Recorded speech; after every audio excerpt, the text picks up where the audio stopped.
Yeah. What up, Fight World? It's your boy Eco. We talking that talk. Walking that walk. Let's get it. Hold on. Let me turn this off. Hey, smash the like button. The real is back. I told you the real is cat. The real is back. The real is chat. Gang, gang. Let's get it. Young Stream, the Stream King, the Stream God. Where you at? The Stream King, the Stream God. Y'all see the views like a Drake album. Y'all see the views. We just going up on a Tuesday, but it's Thursday. Let's get it. I said city, state, zip. Where y'all at? Where y'all from? Tell me where you at. Where you at? Where you from? We about to get to it. Andy Ruiz Jr. Viva Mexico. He said he want 50. And for Eddie Hearn's Matchroom, it's looking real shitty. Got new media feeling giddy. Oh my God. It's getting crazy. Shout out to Chirac, Lorraine, Ohio, 616-440, Camden, New Jersey, Baltimore. Yeah, we already got the money rolling in. Oh my gosh. During a roll call. We doing legendary shit, peep. Shout out to 440, Baltimore. Yay area, New Orleans, Miami, Hilltop, Louisiana, $25. Tony got to get his man this props. He stay on top of his game. I'm subscribed. I appreciate you. I told y'all, just hold me down. Give me some time. Give me some room to work.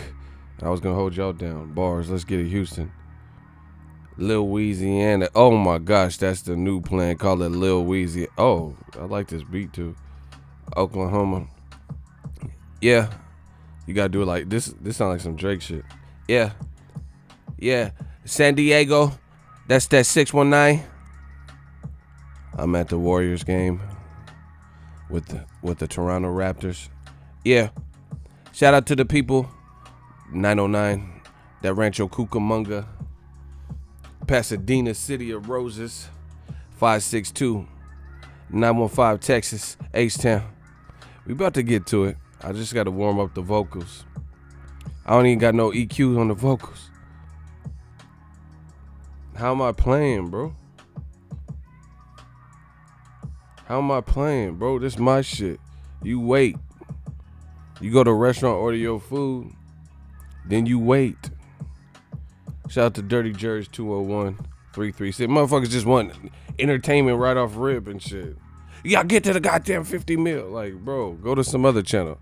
We run this shit. Pensacola, we talk tonight. 443 Baltimore. Motherfuckers already in the rush and shit. Talk about boxing, homie. Nah, y'all motherfuckers must be new. I don't give a fuck what y'all talking about. Leave. How about that? Oh, see, now the shooters just start dumping. See, y'all don't want that, bro. Just stop. Just chill. Let me do me. Y'all clearly knew. See, this what happens after a big fight, big news, big upsets. People start coming from... Yeah, this the appetizer. Tell them, Nelson, this the appetizer. I like that. 310. These motherfuckers rushing me. What the fuck? I've been doing this. You knew. This your first day of school. Motherfucker, we been here. You the new kid on the block. You Donnie Wahlberg. Fuck is y'all talking about? I run this shit. And my shooters and the channel member. And the people. See, you guys know the names. It's always new, these new fucking names. Fucking Johnny O 306 and shit. We don't know you. We do this on the daily. You motherfuckers, I'm everywhere. You ain't never there. Stop playing with me. They come, only after big fight news and then try to run some shit, bro. We know the people that be in here. We got ladies in here more frequent than you. LJ, Maya, Michelle Bouchard, bro. We got women that know more and be riding more than you. Stop playing with me, man. Sorry, Dad. It's Thursday, so you know how to take out the trash. But what up, Fight World? It's your boy Ego, and I'm back with some more boxing. Man, smash the like button, motherfucker. See, they want to hate so bad. It's okay. I'm TB Ego, motherfucker. They want to hate so bad. The reason they rushing me, they had Carl's Jr. right now, or Hardee's, or whatever you call that shit. Green burrito. They had green burrito right now on a break. They're like, hurry this shit up. Only got 15 minutes. God damn. Man, if you don't make me a Western bacon so quick, give me that double Western bacon. You know what I'm saying? With that fried zucchini, because Carl's Jr. got that fried zucchini with the little buttermilk ranch. I need that buttermilk ranch and that fried zucchini and a double Western bacon. Man, I said a double with cheese. Like, who they playing with, bro? I'm the stream god. Man, Ego's Army, we like the Avengers. Mixed with Thanos. Man, I'm below the belt like Brendan Schaub. I don't care, bro. That's what happens when you get impatient. We had to send them to the hospital like inpatients when they get impatient. Let's get it. Ego, your thoughts on... Damn, we got a lot of new people, bro. we got a lot of new people. But let's talk about it. Fight Hub did an exclusive with Andy Ruiz, sat him down. He was in the Fox studios for, doing the Fox PBC show. I like that show also. I like it. Who is that chick? Kate Adobe? Adobe Photoshop. Who is she? She fine. I like her. And she got that accent. Yeah. Yeah, I mean, I'm not trying to disrespect. I'm just saying she fine. And she knows she fine, bro. She knows she fine. Some girls just know they fine. Like, you just... you can tell by the treatment they get. Like, they'll start dating a dude or whatever. And then you start doing shit that you don't necessarily do. Just because she's so fine. Like, you be sucking all of her toes and shit. This some good ass feet. I like your feet. You know what I'm saying? Every time I'm in the kitchen, you in the kitchen. Sometimes you gotta suck on some toes. That's all I'm saying, baby. Man, fuck that. I had them that fine, bro. I ain't just sucking on just random feet and shit. You got some Flintstone feet. Bonnie, I'm not talking about you got some old Wilma Fred Flintstone feet, Barney Rubble looking ass, bro. But I'm just saying, I don't even have no foot fetish. Like, I'm just being real, man, because that's what I do. I'm the realest out. I'm the realest out here. Sometimes you got to suck on some toes. Like, you just like, man, how can I convey how you making me feel right now? So you got to put you got to plop them toes. She can't have no fucked up feet. Because I know some of you bitches, I see y'all at the grocery store with them chancletas on and shit. Y'all shit look like dried monkey paw and shit, Man, fuck it. Some of y'all got them ego talons. Ah! Oh, shit. Yeah, what the fuck? You endangered species looking feet and shit. Bald eagle. And some of your hoes be bald headed for real, bro, with them lace front. Man, I don't even know what's real. It's like, you know how they got the Build-A-Bear in them all? They got like Build-A-Bitch now. Like, fake ass, fake abs, fake lips, fake eyebrow. I don't even know what's real, bro. And then tats to boot. Like, hey, bro, I don't even know who's real anymore.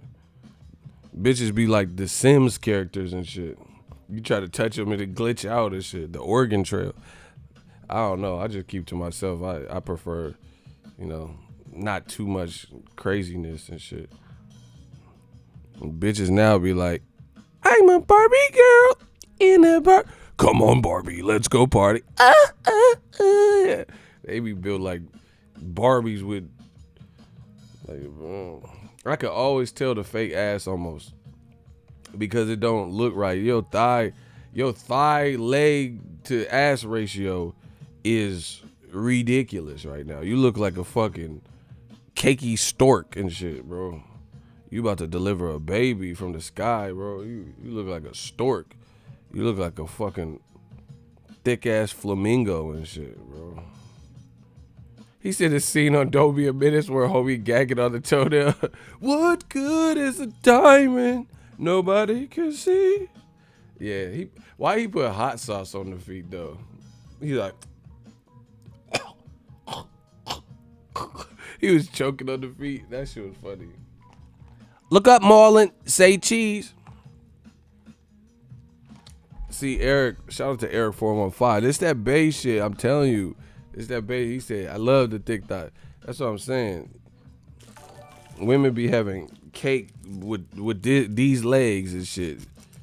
They be these legs like look like two beach balls on this. Like, bro, that don't even look safe.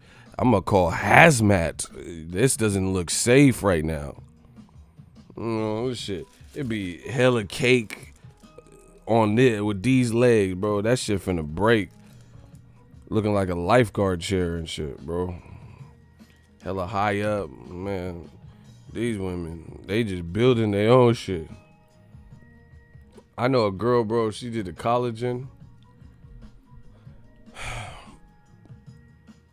Y'all gotta chill, bro. Man, fuck that. Y'all gotta chill. These chicks gotta chill, bro. I said a girl, her lips was thin as a bitch. And then she came back, her shit looked like Steve Harvey, Jay-Z mixed with Kylie, you know. I was like, what the fuck? How your lips go from that to that? Like, you got stung by a bee? Remember Will Smith and Hitch when he ate that shellfish? Oh, man, it is not that bad. Ah! And he looked in that mirror, his shit. Hey, bro, you ate the shellfish. Yeah. What's up with everybody? Bitch built like a beach. Oh, wow. That's where y'all try to take it there. White women with lip injection. Nah, it's not just white women. I seen sisters at the shit too. Like, you went from putting on chapstick like this to you gotta do this. Like, bro, you tripping. Her lips is like floaties. Man, that ain't no fucking soup coolers. That's a soup kitchen cooler, bro. You did too much.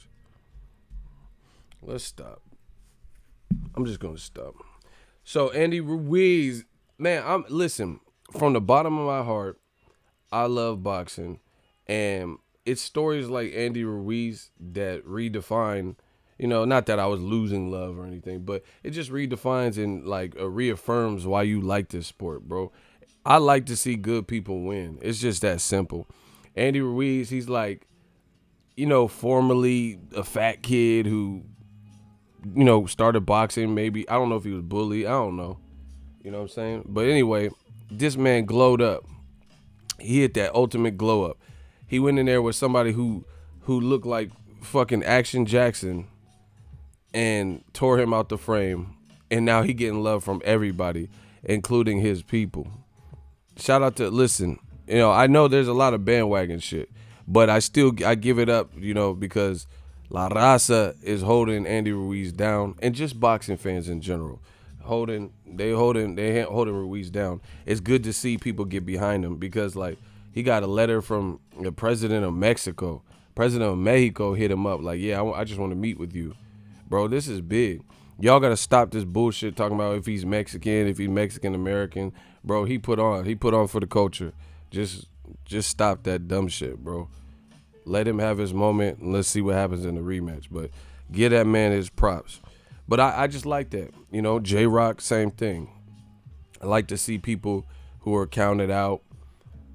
Those two guys, this is just this year. Listen, Ivan Redcatch, he just stopped Devin Alexander. Berto didn't stop Devin Alexander. Tevin Farmer didn't stop Ivan Redcatch or Devin Alexander. You know what I'm saying? Khan didn't stop Devin Alexander. And this man was a former lightweight 140-pound fighter, and he stopped Devin with Roy Jones. Didn't I just say that? This would take some time. Me and Devin, we got a new game plan. I'm trying to tell you. Bro, Devin switched and went with Roy Jones. And I'm not blaming it on Roy because this is his first camp. That's like, you can't blame Virgil Hunter for Dominic Brazil getting knocked out. He only had one camp with him. You know what I'm saying? Look what Virgil. You can't do that. That's not right. Because it takes time.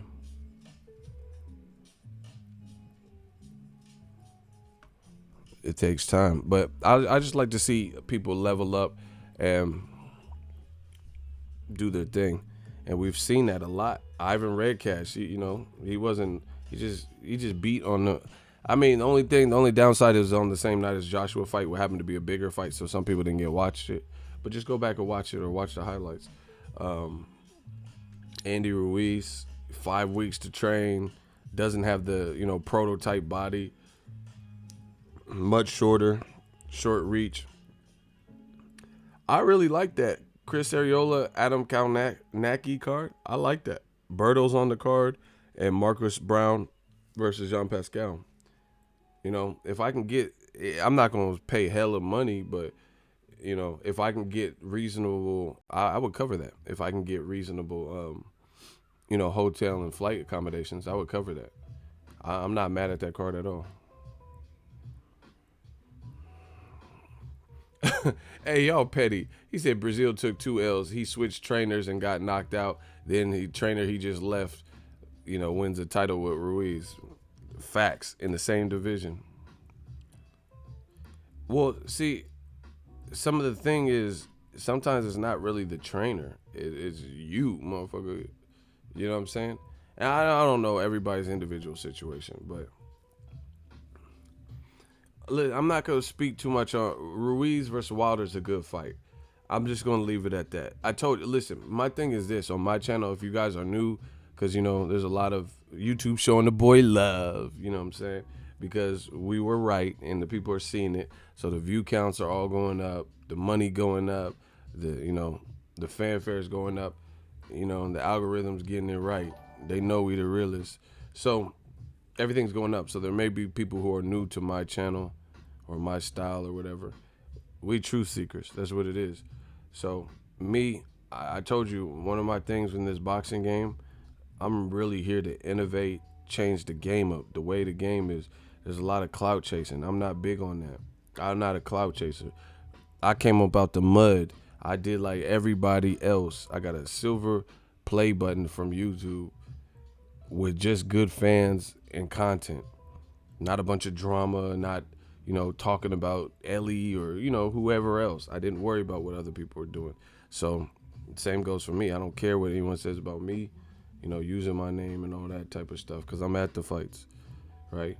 Most of these motherfuckers never even spoke to me a day in their life. None of them really, you know what I'm saying? So I don't really care about that. I'm on some grown man shit. But in boxing itself, it's a lot of clout chasing. People not talking about the actual fights to talk about the fights we want to see. Nah, we not doing that. We're not doing that. If Triple G is fighting Steve Rolls this week, if you want to talk to me about Golovkin, talk about what's happening with Golovkin. He switched to trainers, Jonathan Banks. We could talk about that. Abel Sanchez, got fired. We could talk about that. And Steve Rolls. Why am I going to start talking? See, that's what they want. They want you to fall into the trap, fall into the gap, and we're not doing it no more. It's too much clout chasing. They want you to talk about Triple G versus Canelo. I'm not saying I'll never talk about it or I'm not going to say anything, but it has to be relevant. You know what I'm saying? I don't want to talk about Charlo versus Triple G. There's no indications that that's going to happen anytime soon. Charlo's not on DAZN. Charlo got his own fight. Golovkin got his own fight. Let's get boxing back to what it is, And people want to always talk about the Tyson Fury's fighting Tom Schwartz. So that's the primary focus. He has to get past him. And if you haven't seen anything else this year, if it's told you nothing else, smash the like button. I need y'all to smash the like button in the comment section. If it showed you nothing else, it's showing you all that dumb shit old media be talking about. Oh, this guy's a bum and getting knocked out in the one round and stuff. These underdogs ain't coming to lose, bro. Bro, if I was the fighter, Andy Ruiz and J-Rock and, seeing these comeback stories like Tevin Farmer, who's now a champion, seeing all this type of shit, I'll be motivated in a motherfucker because it just puts that's why I like boxing, because it put reality back in the game. It put reality back in the game that nothing's for keeps if you don't work hard. Nothing's, just given. You gonna have to beat this man, and this what happens. I think with Joshua, he really overlooked Andy Ruiz. And the funny thing is, I have been saying it the whole build-up. And I know I'm not going to speculate too much, but I know he's seen my stuff in the past. That I do know for a fact. So he probably watches or somebody that he knows watches. The information was out, whether you believe me or not. So that shows a bit of pompous and a bit of arrogance to think, because Andy Ruiz, I told you, the cards were all lined up for something weird to happen. I said it. It's on wax. And I'm not, because I heard Lou DiBella made a statement like, people pick Andy Ruiz. I call bullshit. Nah, not with me. I don't know about nobody else, but I know what I was talking about. And I said, this is criminal for you guys to be looking at Andy Ruiz like this. And I said, that's one of the first ways I even started the 7 Reasons. I said, it's criminal. It's criminal that people would even consider like Andy Ruiz as like just a walkover opponent. I said that. And then it happened. I prophesized the game. Ego Stradamus. So I don't know. I can't speak for what other people were saying. But all that bullshit I was reading, Ruiz is getting knocked out in the first round. You seen how good his chin was. I never even seen Ruiz hurt like that. You know what I'm saying? Y'all don't watch boxing like that, so you don't look at anything other than the obvious. I told you, I make so much money in boxing off of dumb people because they don't want to take the seconds to. Why do you guys keep telling me to look at AJ's story? Because people won't take the time out of their day to research a fighter, to study tapes, just like you were about to fight. Okay, he's tripping, bro.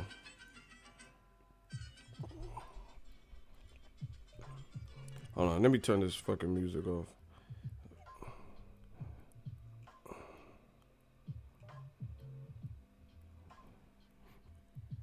Hey, bro.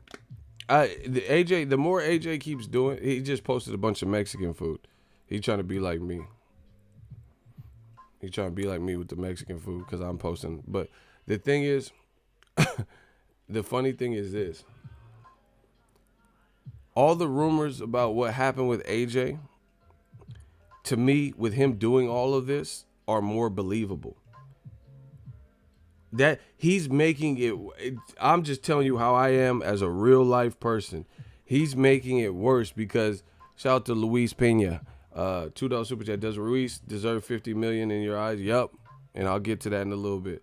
But Joshua is making it worse for himself, bro. I am easy work. I'm definitely picking Andy Ruiz just because, like, listen, I use the same example, but for the people who may not have seen that last video. It's like when women, like, let's say a girl's with a guy 3-4 years. They're dating exclusively, or it's supposed to be. Then has a side chick. You find out about it, and then, he breaks up with you. The relationship goes to shit, and then he's with this new chick. And then the girl will post, like, pictures of her in, like, a tight dress, or post all these quotes, or post smiling, or post herself with another dude or whatever. Knowing she is heartbroken, knowing that she's going through it because she had rightfully so, a long-term relationship, and it ended because he was cheating with the next bitch, and now he moved on with her, and for a fact she still cares about that guy, and she's posting all these pictures. It's like you're trying to show and reveal to the world that you're okay. That's how I really take it. It's like, deep down, and the people that know that person know she's been, losing weight, having trouble sleeping, can't eat right because she's naturally heartbroken. But then on social media, it's her at the gym and in yoga pants and tight dress and, fully made over because she's trying to make it known, make it shown that she's doing all right. Like, I'm all right. That's what it looks like AJ is doing, bro. He's trying so hard to show people that, I'm not affected, bro. And it, like I keep saying, it seems contrived and it seems like a front. You don't have to, if you good, you good, bro. You already lost the belts. You got a rematch triggered. Look, a flexing picture. This is after he lost. Flexing with the smile after Andy Ruiz dropped you 4 times. And it says, don't let success get to your head or failure get to your heart. So you're smiling after. Okay. So this man just took all your belts and and dropped you 4 times. It was your worst performance as a pro, and you're like, yeah, like it's like he's trying to show people he's good, bro. Then he's posting like jokes and like Mexican food, and he's doing a YouTube vlog. Listen, this is my loss from my perspective. Bro, it seems forced as fuck. I don't know what they doing over there in the UK right now. I used to live in England, but I was a child, you know. It's been years. I don't know what they doing over in England, but in America, that stuff doesn't sound sellable. It doesn't sound realistic and it doesn't sound sellable. Bro, it's okay to hurt. It's okay to be rattled. Bro, this is why I'm picking Andy Ruiz. Because when people have to show, like, as opposed to just being good, they got to show you that they good constantly, then it brings question. It brings question. You know what I'm saying? Just straight up. Like, just like money. It's like, I know people who, and I know them in real life. They get $1,000 in 20s, and they be fanning it out for the gram and shit. And I know they ain't got money like that because I know them personally. That's what it reminds me of. People who be like fake stunting on the gram, have fake chains and shit. Like, I know a dude with an AP watch, but it's not even a real AP watch. You feel me? So you stunting with a fake AP watch, but then you acting like, billionaire boys club. So to me, it just feels forced. All of this stuff he's doing, posting Mexican food with the Mexican band and all that, bro. It's okay if you feel a type of way. I mean, you were AJ, you were, a big star, and this was a major setback. And I'm not saying you have to reveal all your insecurities or show videos of you crying like Cry Reese and shit. What more do you want from me? oh. Don't take my baby. I'm not saying do a Cry Reese video, but shit. That's why it don't feel realistic. Like, Andy Ruiz is happy, and you can tell he's happy, but he not even doing like hella extra. They said, Andy Ruiz, what was your victory meal? He said, yeah, I had a steak. I got a big ass steak, some mashed potatoes, a lobster. Shit was good. It felt regular. He just answered the question simply.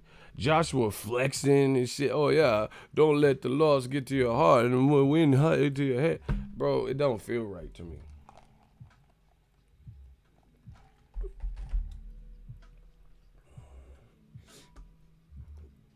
Ruiz is just natural, down to earth. Wilder, same thing. Natural, down to earth. What you see is what you get. Joshua, I can't believe what he's saying, bro.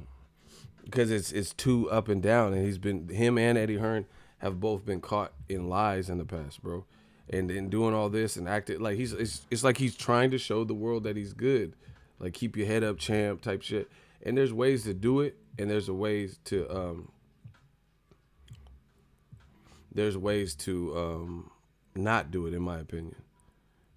Like Eddie Hearn just been quiet. Like, well, not quiet, but he's not flexing and he's not talking like he was talking before, because he knows there's some serious business matters that could really impact his business coming up. But Joshua, okay, so why is Eddie Hearn, like the way Eddie Hearn was talking about, Luis Ortiz ducked us. Luis Ortiz will get knocked out in 3 rounds. You don't see him talking like that because he knows he has some real life work, and some real life clutch situations. That's a great word, overcompensating. That's what I'm saying. You got the, mariachi and shit, like you desperado, it's just corridos, like it just don't sound or look real to me. Like I said, y'all think I be like just saying stuff, bro. He's somebody. He stayed, like, okay, just listen to this. He stayed in New York for whatever reason. I would get the fuck out of New York. I would leave, bro, after that happened. But that's just me. But anyway, he stayed in New York and he was playing basketball, and he missed every shot that he was shooting. He He threw up all birds. Then someone in New. Hey, listen. Anybody from New York here? We got any New Yorkers here? Anybody in the crowd? New York? Where my New Yorkers at? I know the East Coast be fucking with the channel heavy. I got any New Yorkers in the building?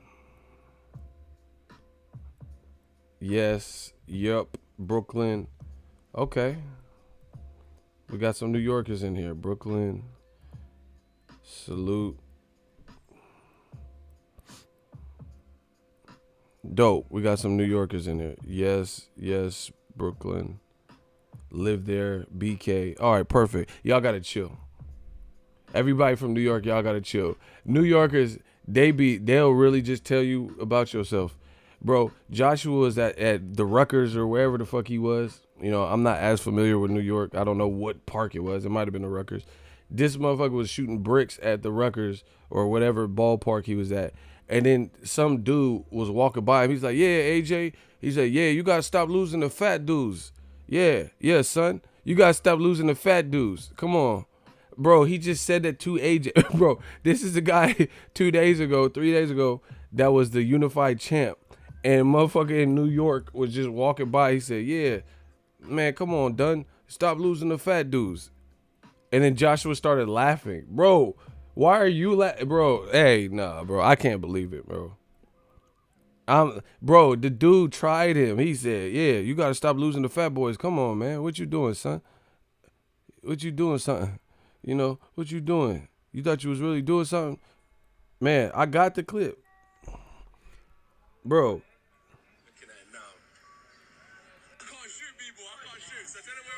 Bro. Look at his shirt. No apologies, no excuses, bro. This is not over. Bro, y'all think I'm just trying to attack AJ or some shit, bro. I'm telling you what I see, bro. Okay, let's analyze 50-50. He says, ego, you're just a salty mofo. Okay, I'm salty, but everything I said came true. And I made thousands off this fight. But I'm salty. Explain that. Why the fuck would I be salty? These dudes, hey, just get rid of him, bro. You interrupting the stream. He's saying I'm salty. What the fuck would I be salty for? What did I, I'm good. This is a regular day in the office. I told you. These dudes in the comment section is shook. They know. Motherfucker said I'm salty. What do I gotta be salty for? Bro, he's wearing a shirt that says no apologies, no excuses. He says no apologies, no excuses. That's not overcompensating, bro. It's like you're wearing a shirt to show you're good. Bro, look. He stayed in New York to play ball, and he says, "I'm no good at b-ball. I'm no good at b-ball." And look, his shirt says no apologies, no excuses. Bro, that's not damage control. Like, come on, bro. That's not damage control. You're wearing an Under Armour shirt that just conveniently says 2 days after you lose all your belts, no apologies, no excuses. Bro, whatever. Going live in New York?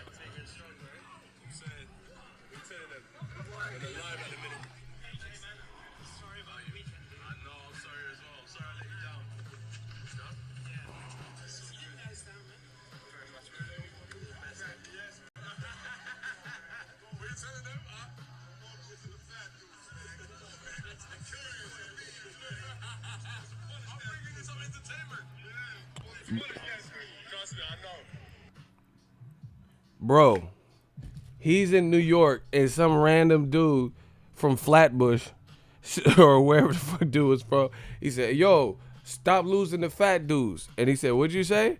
And he said, yo, come on, son. Stop losing the fat dudes. You supposed to be doing more than that. What you doing out here? Bro, New York ain't got no chill, bro. Listen, I ain't covering no more fights in New York. That's it. Y'all ain't got no chill. Yeah, because, I can't cover no more New York fights. These motherfuckers ain't got no chill, bro. Bro, he's like, come on, son, what you doing out here? You know? And then AJ laughed. What? What? The motherfucker said, yeah, don't be losing the fat dudes. He said, what'd you say? He said, come on, son, no more losing the fat boys. What you doing? You supposed to be letting them things go. Dead ass. Yo, dead ass. Hey, bro. New York, bro. I ain't riding the A train. I ain't riding the 6. Bro, I ain't going to New York no more, bro. I love New York, but I ain't going no more. Because y'all motherfuckers is walking to the bodega and talking to the unified champ trying to try him, bro. He said, yo, dead ass, why'd you lose to Snickers? You know, you was losing to Snickerdoodle. What you doing out there? Bro, you gotta get that shit right. Dead ass, you gotta get that right. Bro, New York ain't got enough chill for me, bro. He just told AJ, why you losing to fat dudes? And you think the bounce back is gonna be easy. And then Joshua laughed like the shit was. I'm telling you, New York. Eric Kelly, he did the video. He's like, "Hey, you want to fight? You want to fight Fury? You want to fight Wilder?" He's like, "Cause he said, I'm gonna tell you what I think. I don't think you want no smoke. You don't want no smoke with Wilder. You don't want that Wilder." Eric Kelly said that to him, bro. New York is, bro. Don't go there. Like they'll tell you about yourself. You know, they still angry about Tekashi or something, bro. Bro, they'll tell you about yourself. Austin Areola, ego with the facts and elaborate analogies. Thank you. New York is gully, you know. R Will, $5. True Media plus New Media equal Boxingego. Keep grinding. Reggie Stewart, appreciate you all. Bro, that's what I'm saying. I know how new. That's what I'm saying. This is a different world. You remember Aladdin? That's Joshua. Not the movie. I ain't watched the new one. I'm talking about the old cartoon. Because he's from the UK and he doesn't really stay out here. So he don't know how, like, you know, things are. But the reason I said Aladdin, a whole new world, a whole new magic plane. It's a whole new world out in America. LA. You know, shout out to rest in peace to Nip, Slauson, Crenshaw, Lamarck Park. Let's get it. You know, Compton is a different place. I'm telling you. New meaning, a whole new world. Ego Army, stand up, smash the like button. Appreciate you.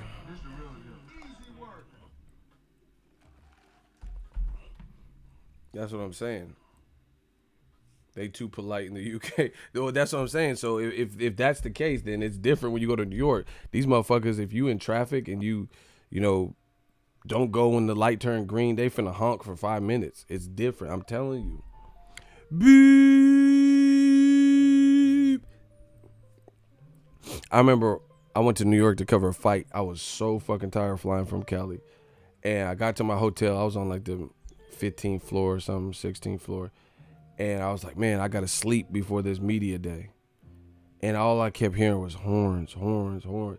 And it's not like someone just beep, beep, like just regular city shit. Bro, they were laying on the horns. They were laying on the horns for like, I'm not even kidding, bro. Like 5 to 10 minute increments. Beep. So I was like, fuck it, I can't sleep. I just start getting ready for the media day. Cause I'm a light sleeper anyway. They literally were laying on the horns like for no reason, and it's actually illegal to do it. That's how you know it's a problem. If they had to make a law or ordinance,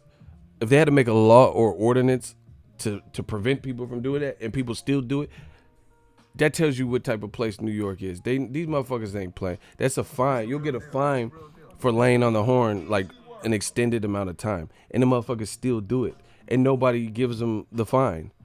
Bro, New York is like Demolition Man City. Remember when it was like supposed to be the future, 1996? Not before the cryo shit. I'm talking about the regular where Stallone was a police. Bro, there's a fine for laying on the horn, and they still do it. Like, the New Yorkers like, yeah, fuck you, you fucking asshole. Like, they don't care. Oh my gosh, y'all don't understand. You could get a $500 ticket or whatever the ticket costs, and they like, yeah, I'm gonna chance this shit, dead ass. It tells you. That's what they on, bro. They don't care, bro. If I know, like, that's what I'm saying. The sanity level is different in different cities, bro. You know, you could get a $500, $250 ticket just for hitting the horn and laying on it, and they like, yeah, fuck that, we gonna gun this bitch dead ass. they still do it. Go out there. You have to go.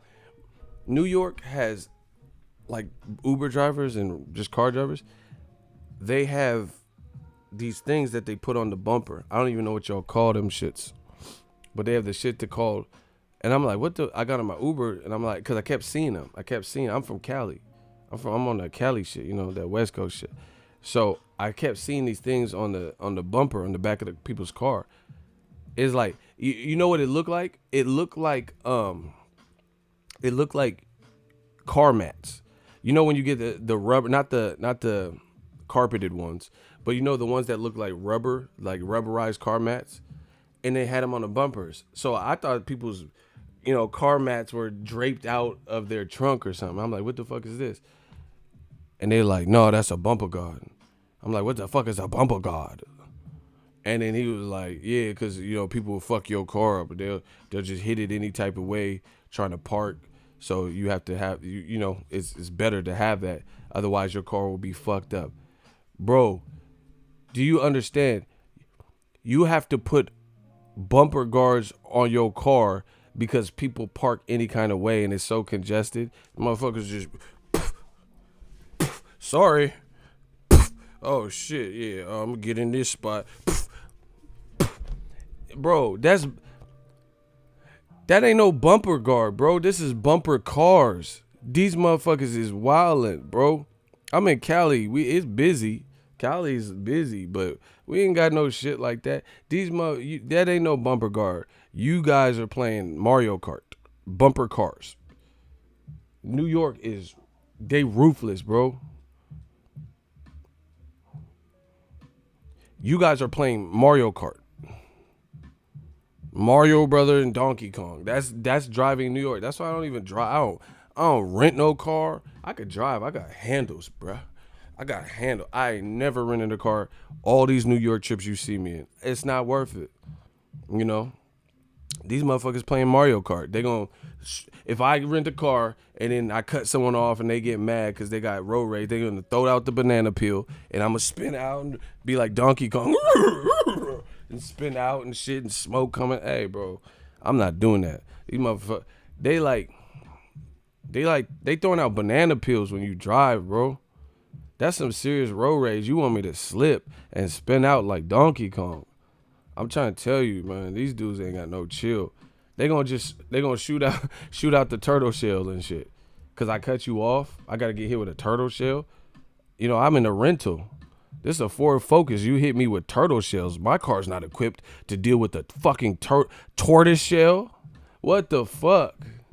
Throwing out banana peel. Remember when Donkey Kong used to get hot on Mario Kart 64 and spin out and shit?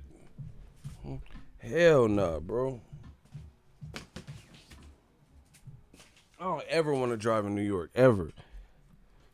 That's why people take the train. You can't, man.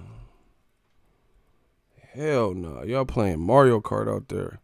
And the Uber drivers ain't no better. Lyft and Juno. I know all this shit. I've been out to New York several times through boxing.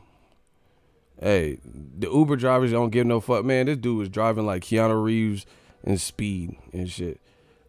If this bus goes slower than, if it goes over 40 miles per hour, the bomb is armed. If it drops below 40, this bomb is gonna blow. Like, these motherfuckers, they live in like movie shit, bro. I was in an Uber, like, I ain't no bitch though. You know what I'm saying? Like, but I'm like grabbing handle the oh shit bar in the car and shit. This dude was driving so wild. I ain't no punk bitch, but he was driving wild. I'm like, I just had to get to my hotel. I came early. You get what I'm saying? I'm like, nah, we not in a rush. You ain't, but I am. Bro, I'm not in a rush. I'm in a rush. I heard you. I heard you, son. You ain't in a rush, but I am. I got shit to do. I got 3 kids at home. Fuck is you talking about? Oh my God. So it don't even matter if the passenger's in a rush. The driver's in a rush. They be driving crazy, bro. He was driving crazy, weaving in. Like, New Yorkers, they're not really, I don't know if they have the same type of fear. It's like different fear. Like, they fear the RICO law and shit like that. They don't, they don't fear rats and shit that other people would get scared at. You know what I'm saying? They fear like real nigga shit, the RICO law and racketeering and shit. Junior's closing. That's their fears. What the fuck you mean Junior's is fucking closed? You motherfucker, you. They fear like like hood shit, bro. They don't fear like rats and like, spiders and shit. They feel real. Like, this dude was weaving in from semis. Like, oh, you just don't care about that semi, dog. Like, they put spray paint graffiti on the semis. It'd be a Target semi delivering Target group, like shit.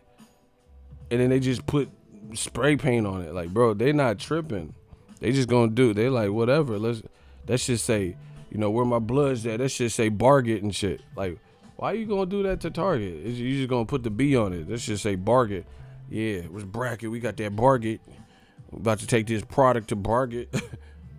Give me some Hostess butt bakes. They got Bloods and Crips now, bro.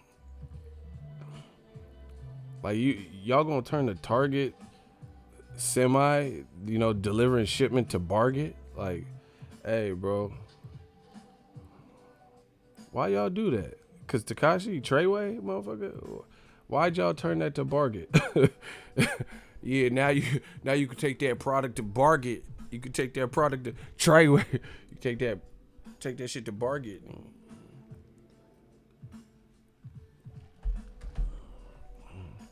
He said the rats got Timbos on it.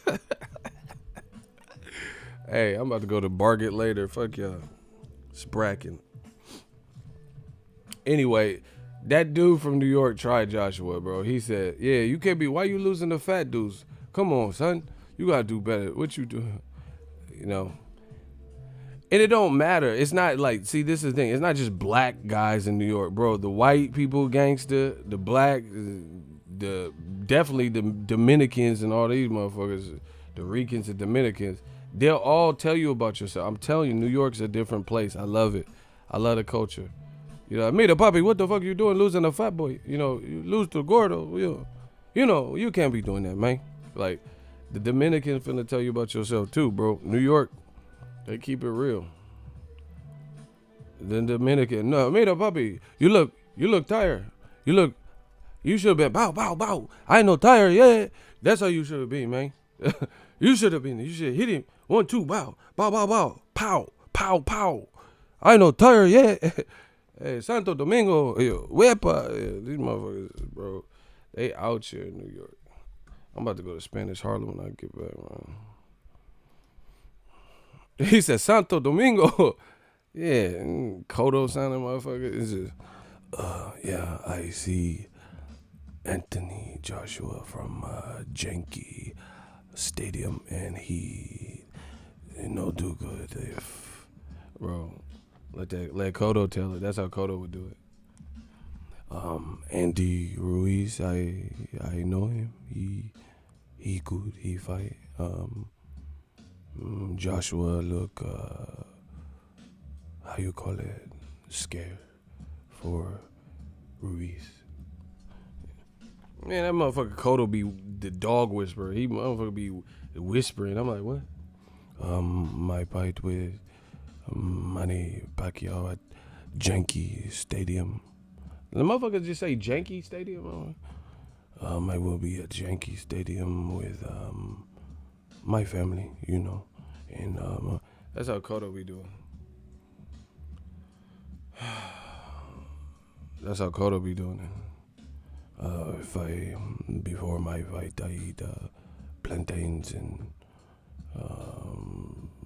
little rice with roast con pollo. If the A-Rod marries J-Lo, I will be at the wedding. Like, what the fuck are you whispering, motherfucker?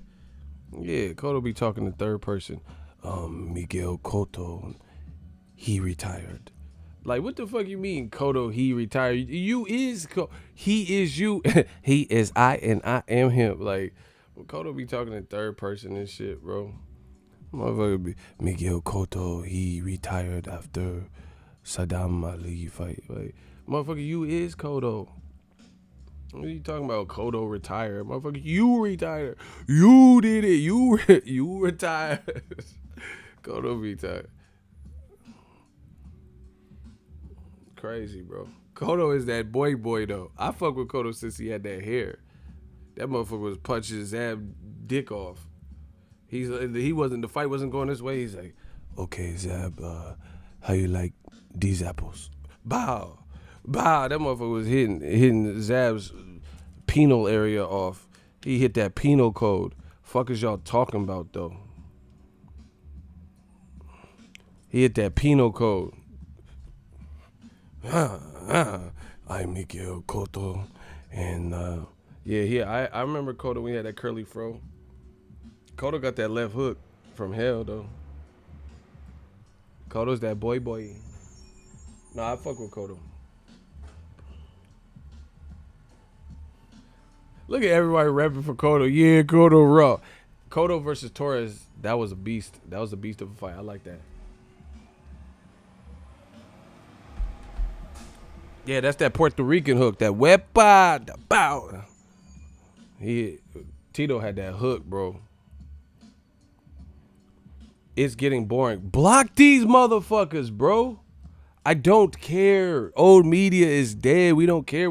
De La Perry, get this motherfucker out of here. If you don't like the content, leave. We doing numbers. We doing views. We don't care what you talk about. Blocked. Bro, they always trying to rain on our parade. Yeah, of course I like Cotto's style. He's a beast.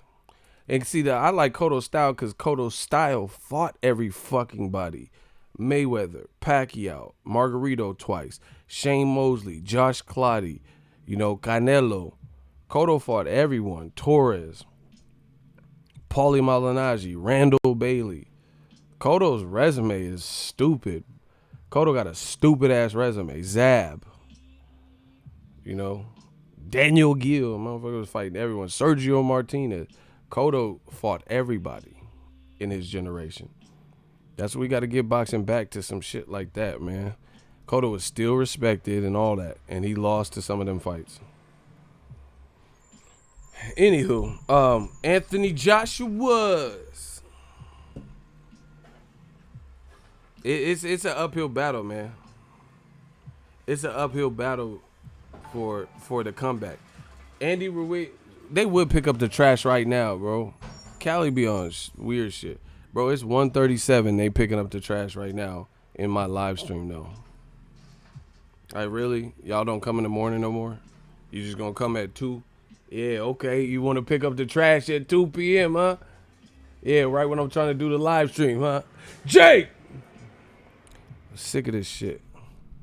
Yeah, you want to pick up the trash at 2 p.m., huh? Stupid shit. This man, Andy Ruiz, got a team for your ass, bro. He got a team. His team is, see, Eddie Hearns played a vicious game. He played the numbers game. He played the waiting game. Eddie Hearns and Anthony Joshua, they played all the games. They played the Wilder game. And so far, they're coming up with the short end of the stick. People. Andy Ruiz did an interview with Fight Hub TV yesterday. He says, oh yeah, I'll fight in the UK, but I want $50 million. $50 million? $50 million? Man, what you think you got, Chelsea Grammer? Kelsey Carter? Bro, he said he want that 50 piece. So they can exercise the rematch clause, but they're going to have to negotiate. And he started that number up that high. Even if he don't get that, it sounds like to fight in the UK, he wants to get breaded out. And I love it. Because look it. I did a video about it. Look, I told you we doing numbers. I did this last night. Look, 1,300 likes, 75,000 views. Excuse me. We already got 75,000 views on it, man. Let's get it. And look at Ego's army. Look what they putting. DAZN, we will give Ruiz the $50 million. Ruiz, where's the proof of funds? Look, I love that. I love that fans are seeing exactly what I'm saying too. He said, where's the proof of funds? Bro, you guys don't get it. All the stuff, all the games that Eddie Hearn played, because he had the queen or king chess piece in Anthony Joshua, right? Now, since he lost all of that in one night, all that clout, that aura of invincibility or whatever that undefeated, fighters that look like Joshua and have power like Joshua have, now the game can be played. Ego 7 Reason makes Ego the king of boxing on YouTube. Facts. New media cabrones. Yeah, bro, I told y'all. This is what happens. Good things happen to good people when you keep it real, and when you do try to do right by the people. It's all blowing up for us. I'm blowing up like I thought I would. So all them games Eddie Hearn played, now it sounds like the game's being played on him. That's what I tell you. You got to watch how you treat people. That's a funny ass comment. He says, okay, we'll give Andy Ruiz $50 million. Where's the proof of funds? Remember when Eddie Hearn and Joshua was playing all them games? Where are the proof of funds and how do we know the money's real? Now that he wants to know if the money's real. Andy Ruiz want that $50 million now. Bro, this is bad. Bad for Eddie Hearn and Matchroom and Sky Sport. That's why they push for their immediate rematch. They don't want it. I bet you. Put it this way. If the rematch clause somehow stipulated that it didn't have to happen in November, December, because it's probably a 6-month rematch clause, 6-7 months, something like that, then they wouldn't do it so soon. You know what I'm saying? I just found this channel. Respect Ego for representing blind people. Shout out to you. Hopefully you enjoy the content. The message still comes through the same way. Appreciate you. Shout out to Nigeria in the building. Man, I'm just saying that's how you, like I said, you have to watch how you treat people, because all the charades, all the games, all the A-side leverage and all the tactics that you just used against Al Heyman fighters, really, Deontay Wilder, but some of Luis Ortiz. Now he got the chips because he got Andy Ruiz. Now they could play the same games on you. Bad move. And this, to me, I don't care what nobody said, this shows me that they underestimated Andy Ruiz. They never thought this moment was possible, So it's going to be real important. If you didn't think you would lose to a guy, how detailed did you get in the contract? Maybe there's just certain parameters they go through, and it's a super detailed contract regardless. But if they didn't, they're going to be effed up, man. If they didn't go through the detail, like the parameters, like if there's nothing that says that Andy Ruiz has to fight in the UK, and then, that puts them in a bad position. Because obviously the UK is the best place to give Joshua, a referee like he had, versus Joseph Parker or the crowd advantage. It's an uphill battle. I'm telling you, Joshua looked spaced out, and I'm not taking away from Andy Ruiz. He looked like spaced out, like the moment was getting too big for him. How's the moment getting big for you? And you're an Olympic gold medalist, and you've traveled obviously to be in the Olympics. So you've traveled and fought in other countries, and you looked like you look like shook. Andy Ruiz, he didn't even look that bad. He didn't look like his eyes were like wide-eyed and stuff like that. And he only had 5 weeks to prepare, so that shows you something. Nerves. Andy Ruiz was able to compose himself a bit more. Sure, he probably had jitters and nerves like, people, but he composed himself. He's like, I've been doing this my life. I have an amateur pedigree. It's go time. If like, just look at it. How would you be block L Lida AVBL, whatever the fuck, block them.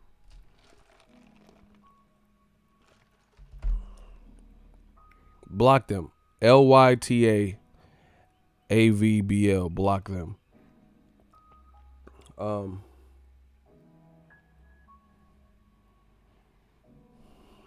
Man, it's just a bad look. Andy Ruiz composed himself well, and if you think of it, conventional wisdom, who would be the person that you believe should be shook up in that moment? Huh? Who should be shook up in that moment? The gold medalist that's built like a bodybuilder or football player, who was the A side, had all the belts and was a champion, and had a 16-week training camp, or the guy that body-wise doesn't look like, necessarily even look like a boxer, who already lost to a guy that Joshua beat in Joseph Parker, who only had 5 weeks to train. That tells you something.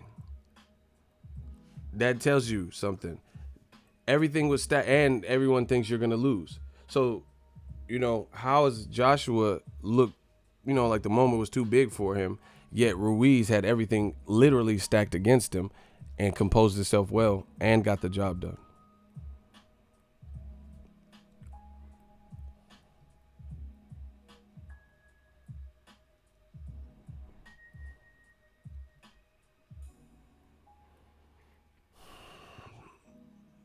Some of these dudes are so lost. He said, why would DAZN pay Ruiz $50 million for fighting in the UK? Yada, yada, yada. Bro, that's the point. Joshua's probably going to have to conquer his fear and come back to America. Or they're making sure that win, lose, or draw, Andy Ruiz is taken care of. You ask it, like, bro, they strong arming him. Like, you can't understand what's happening. This is a power play. They finna, bro. Al Heyman is like a chess player. He's trying to bankrupt them. Like, bro, if they pay him anywhere near $50 million and then he beats Joshua again, so he's getting paid a lot, for boxing. So he'd be getting cashed out. Plus, he ruins your fighter because he beat them twice or stopped him twice or whatever, and then leaves you with the, It's like having a party and everybody fucks up your house and your parents come back tomorrow, and nobody stays to help you clean. That's what would be the case. PBC came in, fucked shit up the first time. Now if they do it again, everybody, you got stains on the carpet, wine spilled on the carpet, the carpet's dirty, the bathroom, someone threw up in it, and then no one's there to help you clean up. So if they end up paying, if he fights in the UK, that's why I said it's getting interesting. I don't know where they're going to fight or what they're going to do. But Eddie Hearn in Sky Sports, they think is going to be in the UK, or they keep suggesting that they want it in the UK. Joshua said, I'll fight in the UK, but, I don't mind New York, blah, blah, blah. So they're strong arming the situation. I don't know where it's going to land and all that. All I know is Eddie Hearn announced that he triggered the rematch clause. But what I'm saying is if he didn't particularly outline that contract where to the point, because they didn't expect to lose, then that the negotiating becomes very pivotal and interesting to see who does what. But if they pay a ridiculous amount of money for Andy Ruiz to come to the UK and he wins again, then he's just left your party with shit stains on the carpet, throw up in the bathroom, people stole things, people broke the mirror, and you got to hurry up and clean it up. That's how Matchroom is going to be, it's a bad position. It's a bad, or what if you're like, fuck that, we're not paying that much for him to fight in the UK. Then you give up the UK, fight in America, where the money's at. It's a bad position to be in. That's what I'm saying to you. And then deeper than that, the UK already got their own arrangement. So if it happens in the UK, that means it's happening on UK time. So is that the prime time for boxing? 5 p.m. my time, 6 p.m., 3 p.m. my time. Is that the prime time for a fight like that? Second, it's just a bad look.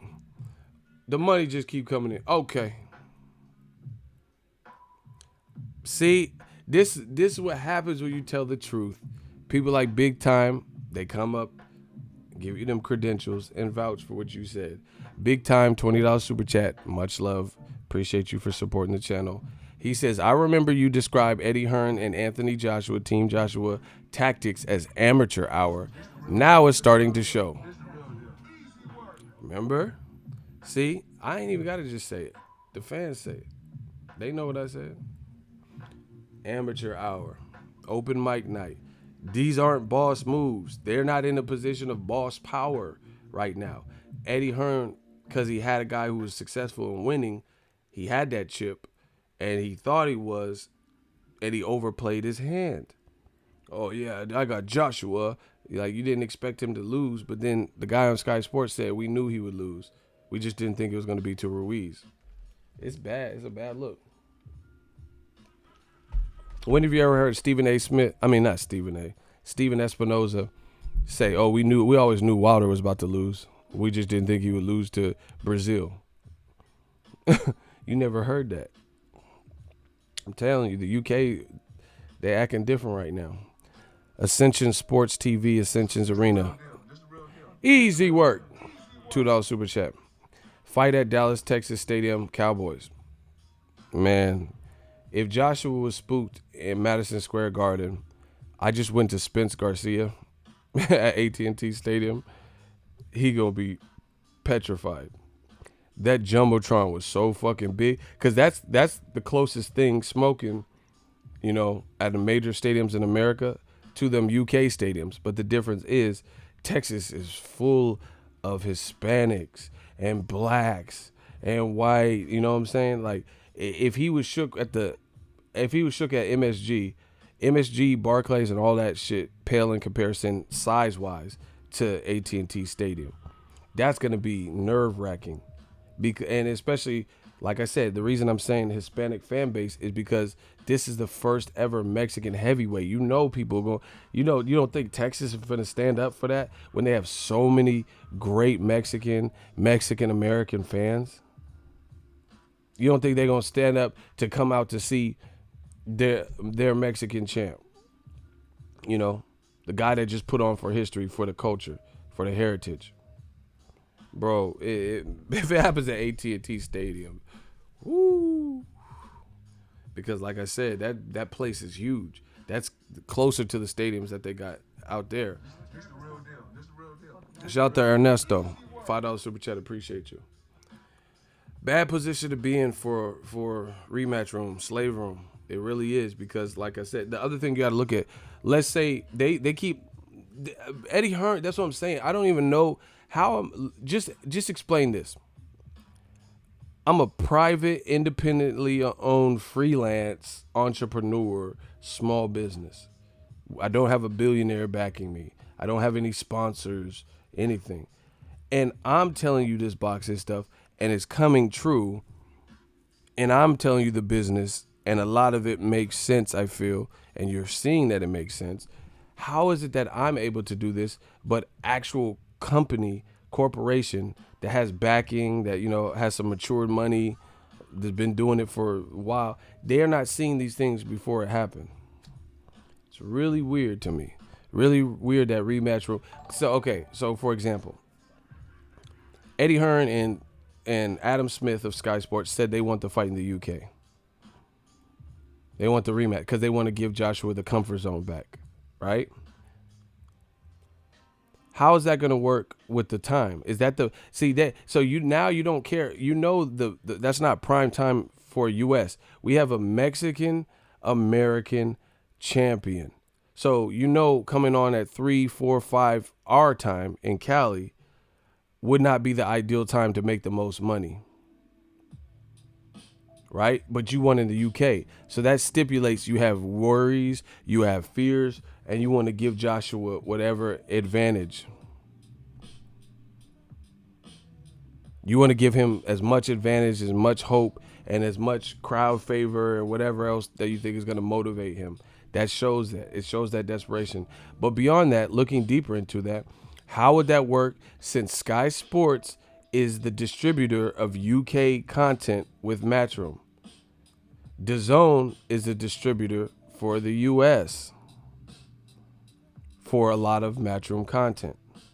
So if it happens in the UK, then doesn't that put DAZN at a disadvantage because they would have to broadcast on their app that they're trying to get people to? That's what I'm saying. That's why this is disastrous. So DAZN, you mean to tell me the DAZN app is going to have to broadcast the fight necessarily at like 4 p.m.? You know, the card's going to start at midnight, noon. And it's going to main event come out 4 our time. That's weird. You know, or does Showtime Fox, do they have a say in this? And Eddie Hearn has royally messed this up. If he allows this fight to get out of the hands of DAZN and then end up on Showtime or Fox, that's horrible. This is why Eddie Hearn was doing them thumbnails was like this and shit. He knows that this is all coming crashing down. Listen to what I'm saying, people. I don't know how well they wrote the contract. They're going to have to hash that out. If this fight comes up off DAZN and ends up on Fox, or Showtime or pay-per-view Fox or Showtime pay-per-view, whatever, that are affiliated with Premier Boxing Champs because now they're the A side, they got the fighter. If those things weren't specified in the contract that rematch must take place on DAZN, which there's a possibility it wasn't specified because they didn't think they would lose to Andy Ruiz. I don't have the contract. I don't know, and I don't care because per usual, I'm willing to wait and I'll find out. But I'm just giving you something to think about.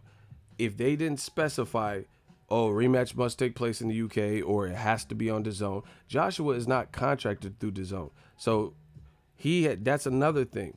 They wanted Wilder to commit to DAZN, but Dillian White and AJ aren't committed to DAZN. So this fight might come off DAZN, which that would definitely. So Eddie Hearn, not only did your champion lose, and that was embarrassing, and DAZN was left to give credit to another competitor's fighter, Andy Ruiz, who they have no options on because Al Heyman advising him. It's not like he can just purchase Andy Ruiz now when he was brought in to lose. But if this fight comes off of DAZN for U.S. distribution, then look at how does that make Eddie? How does that make him look? Remember what I told you, double dipping. I told you Eddie was double dipping. He has the safety net and security knowing he has this distribution deal in the UK where he's from with Sky Sports. But then he's like banging for DAZN, but some of his content like Derek Chisora, Dillian White, that was one of his better fights for the fourth quarter. It didn't make it to DAZN. Showtime purchased it.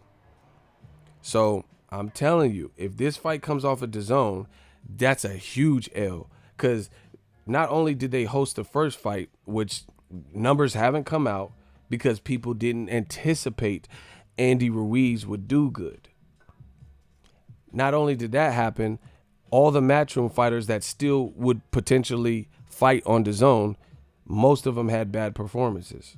Or at least the guys, Katie Taylor, she lost for sure. Josh Kelly's performance wasn't good. And Tommy Coyle. Those are guys that have probably been fighting on DAZN and would continue to fight on DAZN.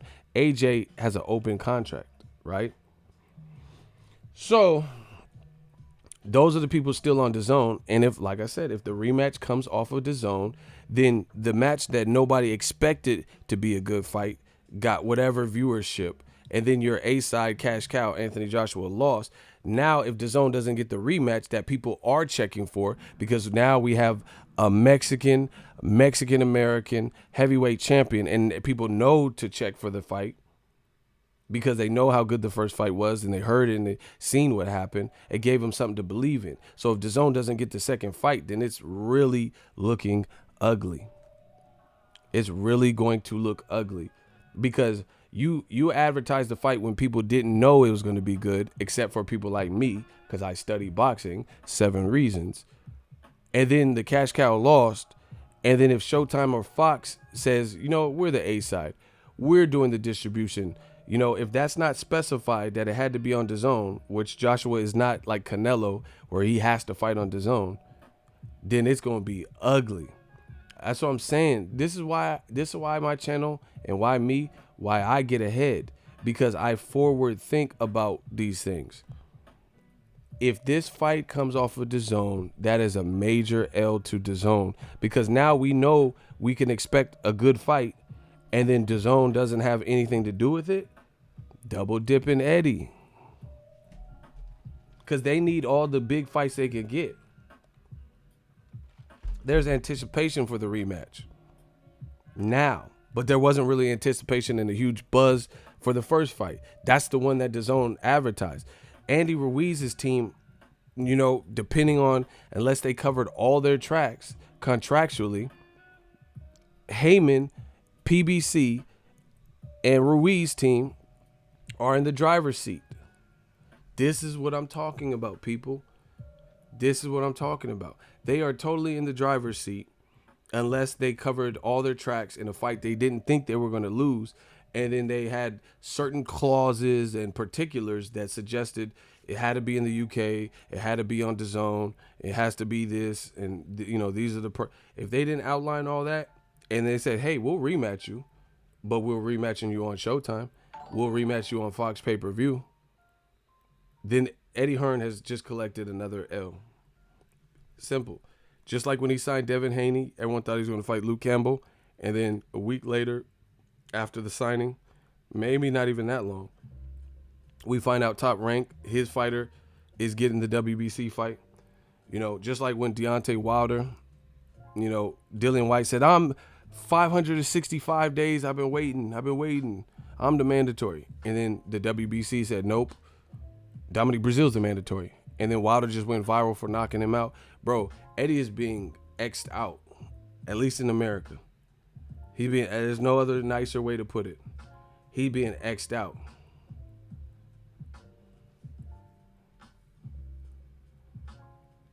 He's catching the fade. All that American takeover shit. See, that's what I'm saying. American takeover, but you're not in a position to take over right now. So now you're putting your biggest star. Okay, that's like Canelo losing like Joshua lost, which even the Canelo, well, except for the Mayweather fight, and then Canelo losing like Joshua lost, and then that's Golden Boy's biggest star, and they got to put him in with the style that just beat him and knocked him down 4 times, and they got to put him right back in there. He just got to get it right the next time. That's what I'm saying. That means Joshua has to get this right, because everything on Matchroom, for the foreseeable future in terms of star power and major like clout and money, at least in America, is riding on this one performance. And again, that's a lot of pressure for anybody, not to mention somebody who hired a sports psychologist, not to mention somebody who sounded doubtful and sounded like they had insecurities about their development beforehand. Now, what did you do to your fighter by doing this? They should have pushed the fight back, especially if all that camp shit was true about Joshua getting concussed or dropped or badly hurt or whatever, because you sent your fighter in there, under whatever terms. They're not going to admit to it, They're not going to admit to it, but, they know the truth. So now that means behind the scenes, how huge of a disadvantage that they are. It like that's why I said you could lie to me, but you can't lie to yourself. Like, for example, let's say Joshua really did get dropped and hurt badly in sparring ahead of this fight. Then behind the scenes, whether they tell the public it's true or not, they know what happened. And as a result, that's what they got to live with. So they have to really be sweating bullets. They have to really be sweating bullets. If they know it didn't happen, then they'll be good, at least as far as the rumors. But if they know it did happen, then that's even worse because, like I said, it don't even matter at this point. It don't matter what you tell us. You know the truth. The team, whatever reason the dad was angry, that still hasn't been explained. Do you notice nobody? Hey, you see how the rumor or whatever? See how the rumor is nothing is clarified. It's just like, oh, Joshua's dad was upset.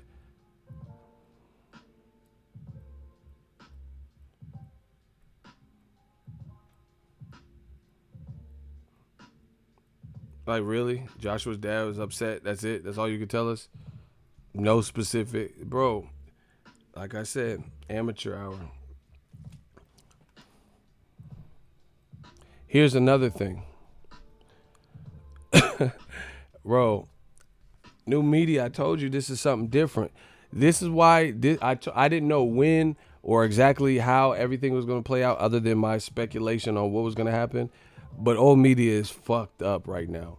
I'm telling you, this is everything they stood for because they were the ones repeating Eddie Hearn and saying this about AJ, saying this about Wilder. That's now I didn't, like I said, I didn't know how it was all going to play out, but it's looking ugly. It's looking ugly for old media. Here, you want to know some more, bro? I could keep doing this. This is nothing to me. You want some more of that new media work? If y'all want some more of that new media work, we got to bump them likes up. Let's do a major surge to get them likes up. We are the truth. I'm the truth. Cohort Cam, I'm the truth.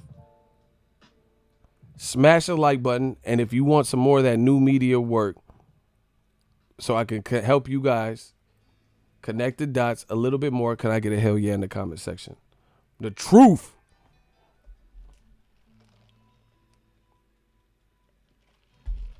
Joseph Brown, it was all good just a week ago. It was all good just a week ago. Hey, Joseph Brown, petty as fuck, bro. I like that, though. I fuck with Too Short. I'm from the Bay, so you know I fuck with Short. Short dog been down since the 80s. For the last 8 years, rolled around in the Mercedes, Lexus, truck. That daddy. Women don't call me by my name. They call me Dad. Oh, my gosh. Y'all know I fuck with Hove, too. It was all good just a week ago. Listen, I'm about to hit y'all over the head with this one. I'm ahead with this one. Like Lil Wayne said, new media, I'm in the lead. I could pop a Willie. Not for rookies, late bloomers. Make room, boom. The big kahuna, it's my ocean, baby. Y'all niggas is tuna. Better now than sooner. Junior, stunting on your, bro, we stunting on your bitch. Try to take a number 2 on the. All right, listen. You want to hear the latest? I told you this new media shit just don't stop. AJ flown across the pond on a private jet and left in an ambulance. Hey, you trifling, bro. He said he flew in a PJ and left in an ambulance. Hey, you trifling. Hey, you tripe, son. All right, listen. It was all cool when you had hella weed to smoke. It was all good. That's Lil Wayne. I think I mixed up a couple of his songs and just meshed it into one. The Mob. I think that was on The Mob. He was killing. Wayne was killing. He said, better now than sooner. Junior, flying through your city trying to take a number 2 on you. Weezy, yeah, baby, call me when it's gangster, man. We are not the same. I am an alien. Like Gonzalez, Young Wallace. Lil Wayne he be off that lean, so he just be laughing in the middle. Better now than sooner. Junior, fly around your city, take a number 2 on you. Yeah, like, so basically what I'm saying is Andy Ruiz and this nigga and Anthony Joshua, you know. I try to tell Andy, man. Andy, all you have to do is hit it with a jab, right? Hit it with the right cross. Joshua don't like to fight on the inside, man. Call me when a gangster.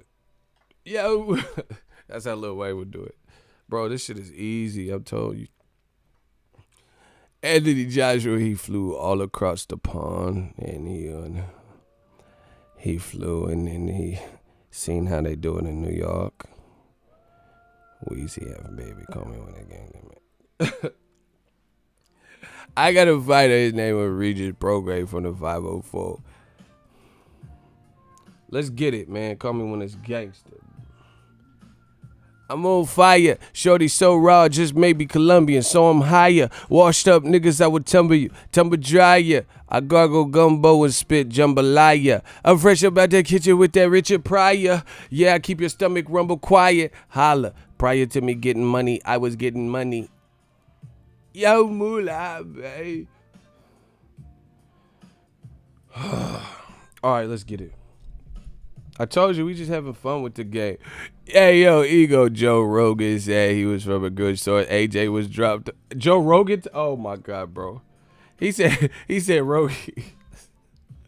Oh, bro, I told you, it's nasty. Oh, it's nasty. He said Joe Rogan's confirming the source. Oh, wow.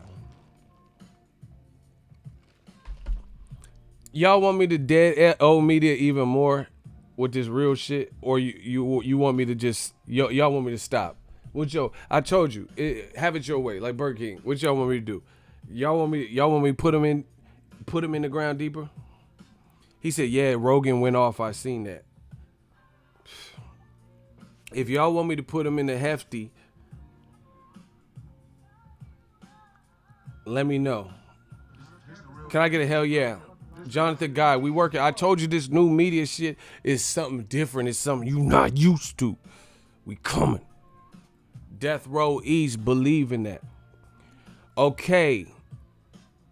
All right, look, bust it. It's only fair to warn I was born with a set of horns and metaphors attached to my damn umbilical cord.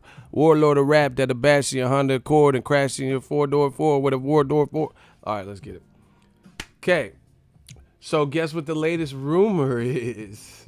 It's mad. This is why I feel like there's damage control being done on that side, Anthony Joshua's side, right? Let me get him. Guess, Murat Gassiev, former cruiserweight, fought Usyk in the World Boxing Super Series finals. He's with Matchroom. He signed with Matchroom DAZN. He's supposed to fight on the Maurice Hooker card, right? My sources told me, guess who he's supposed to fight? He moved up to heavyweight from cruiserweight just like Usyk did. Guess who Murat Gassiev,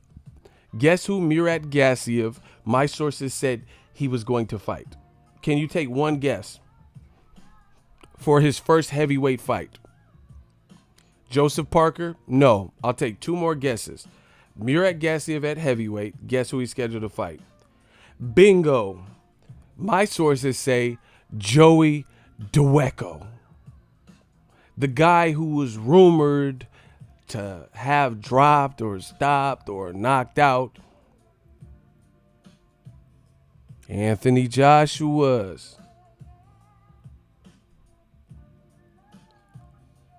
Listen to me, people. No, I'm not quitting. I heard that.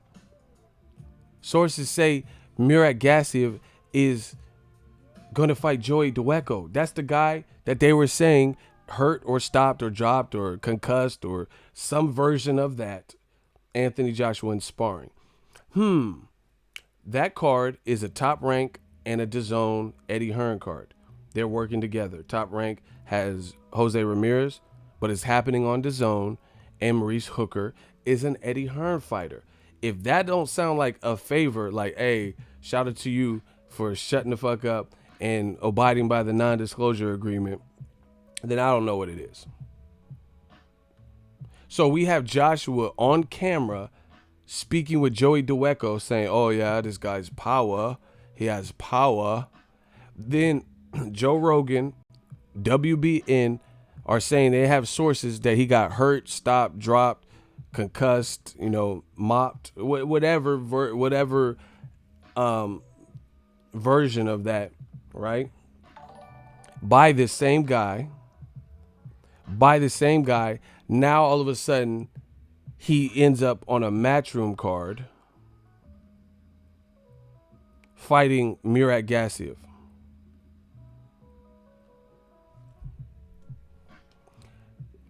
No, it doesn't work like. So they're gonna cancel Joey Dweko's fight. So then Joey Dweko might snitch then, or not snitch. It's not. He might. He might reveal what the fuck is good if they fuck his money up like that. So what you talking about, bro? Oh yeah, it goes deep. I told you that the UK. I don't know if they think I'm dumb or you guys are dumb, but look at it. We got all the proof. New media. Joey Dweko posted it. Just look. Look. I gotta cut the beat. Y'all say I'm not. I'm not like all these are baseless rumors. That's what they keep telling us, right? They say, oh, there's no truth to it. Joshua, I lost because I lost. Has nothing to do with I lost. You know, that's what they're saying. That's what Eddie Hearn and all of them are talking about. Adam Smith. We got a lot of circumstantial evidence, people. So this is what Joey Dweko put, bro. Forensic Files. Going live tonight to talk about the AJ fight and answer whatever questions everyone has. So after the rumors circulated, this is what Joey Dweko put out. Going live tonight to talk about the AJ fight and answer whatever questions everyone has. Right? He posted that, so people were like, oh shit, because we had just heard the rumors. Then he came back hours later. Listen what he said. Sorry, everybody. I just got back from a late night run. I didn't get a chance to go live. I'm training for a huge fight right now, so I'm basically focused on that. Sorry, everybody. I just got back from a late night run. I didn't get a chance to go live. I'm training for a huge fight right now, so I'm basically focused on that. Sorry. Bro. So he said, I'm about to go live and talk about AJ. Obviously, people was waiting because we had just heard the rumor that day and people were asking him, hey, what happened with AJ? What happened? He said, I'm going live to talk about AJ and just answer fan questions. Hours later, he's like, oh, yeah, I went for a run. I got a big fight. Maybe Murat Gassiev. So, you know, now this is how I put this together. So I'm like, my source is saying that he's fighting Murat Gassiev. He just told you a couple of days ago he has a live, big, major fight that he's training for, which I would consider for him, that would be a big fight. You know, being on a good card with Maurice Hooker and Jose Ramirez. He said he's going to live stream and answer AJ questions and any other heavyweight questions. And then all of a sudden, hours later, oh, sorry, guys, I went for a run. You know, I can't answer the questions. You know, I'm going to bed. Don Marco, you tell me. So nobody has officially denounced the Joey Dweko rumors. Joshua was like, oh, never let a win get to your head and never let a loss, a failure get to your heart. You saying all that, but nobody has said, nah, hell no. The only thing they did is they have said it generically, like, oh, Joshua lost because Joshua lost. So, like I said, bro, every time they talk, old media that is, you man fans, you make it worse. You make it worse for yourself. So, remember what I said. The videos are still up. I said, that sounds like he have an NDA. That sounds like he have an NDA and that. Don't be surprised if they take care of him. Now he magically appeared on someone's card.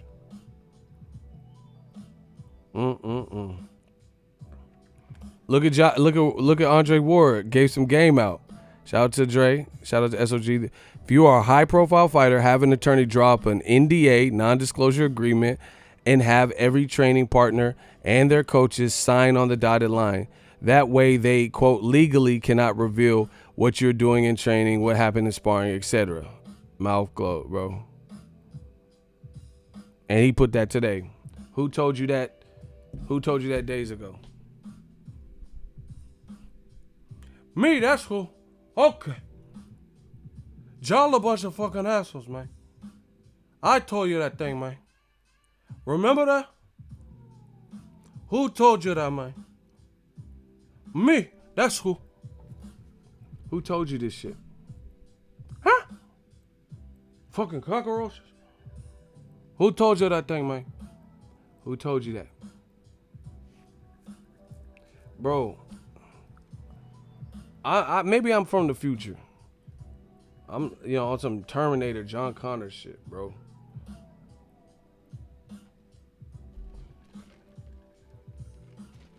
Like I said, this is all circumstantial evidence. You could believe whatever you want, but the picture that's being painted, it looks a certain way. Day 5, still no official report on them DAZN numbers.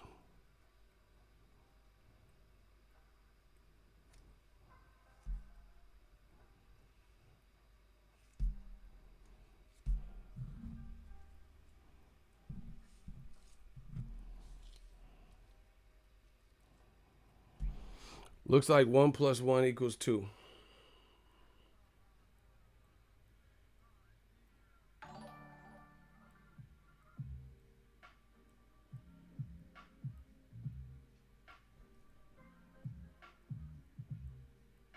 So that's just, it is what it is, man. It's some shit that they gotta figure out. I don't believe in men who are adult males being victims. I don't really believe.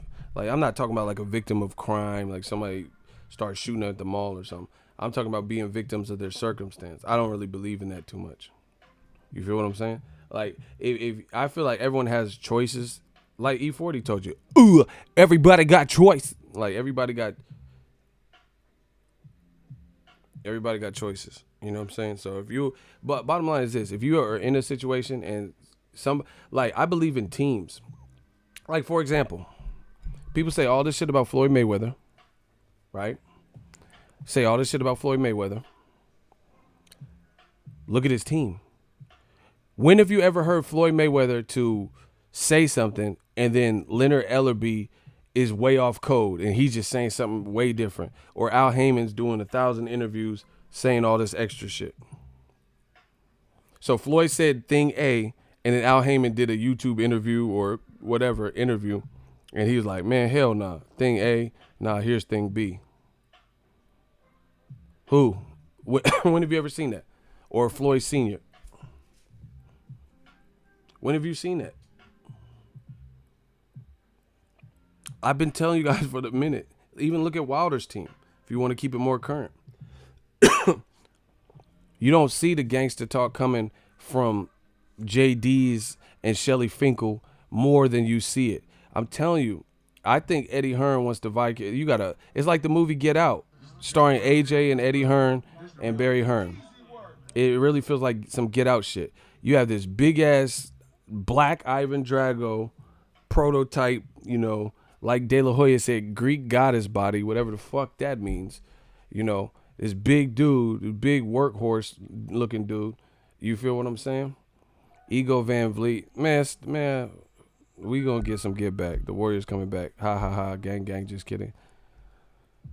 But anyway, Van Vliet was clutch last night. So yeah, I guess I am Van Vliet, motherfucker, because I'm clutch. But anyway, but you have Eddie Hearn, who's not even the fighter, and he's putting the pressure on Joshua, who doesn't look like he's really wants all the pressure. Oh yeah, AJ will destroy Luis Ortiz in 3 rounds. He'll knock out Wilder in 3 rounds. That's what you saying. That's what you saying. He not saying that. When have you ever heard Joshua say, I'm gonna fuck Wilder and Ortiz up in 3 rounds? 3 rounds. I heard Wilder. One time he said, "Oh, I'm gonna fuck." He said, "I'm gonna fuck Wilder up. I'm gonna fuck him up." That's what he said. But I never see him like constantly. Eddie Hearn's doing it. So if you allow that, if you allow your team to speak on your behalf, then that's your fault. It's simply put. When I was in you have to work with people, like group projects. I was in a rap group. There's 3 of us, including me. 3 of us.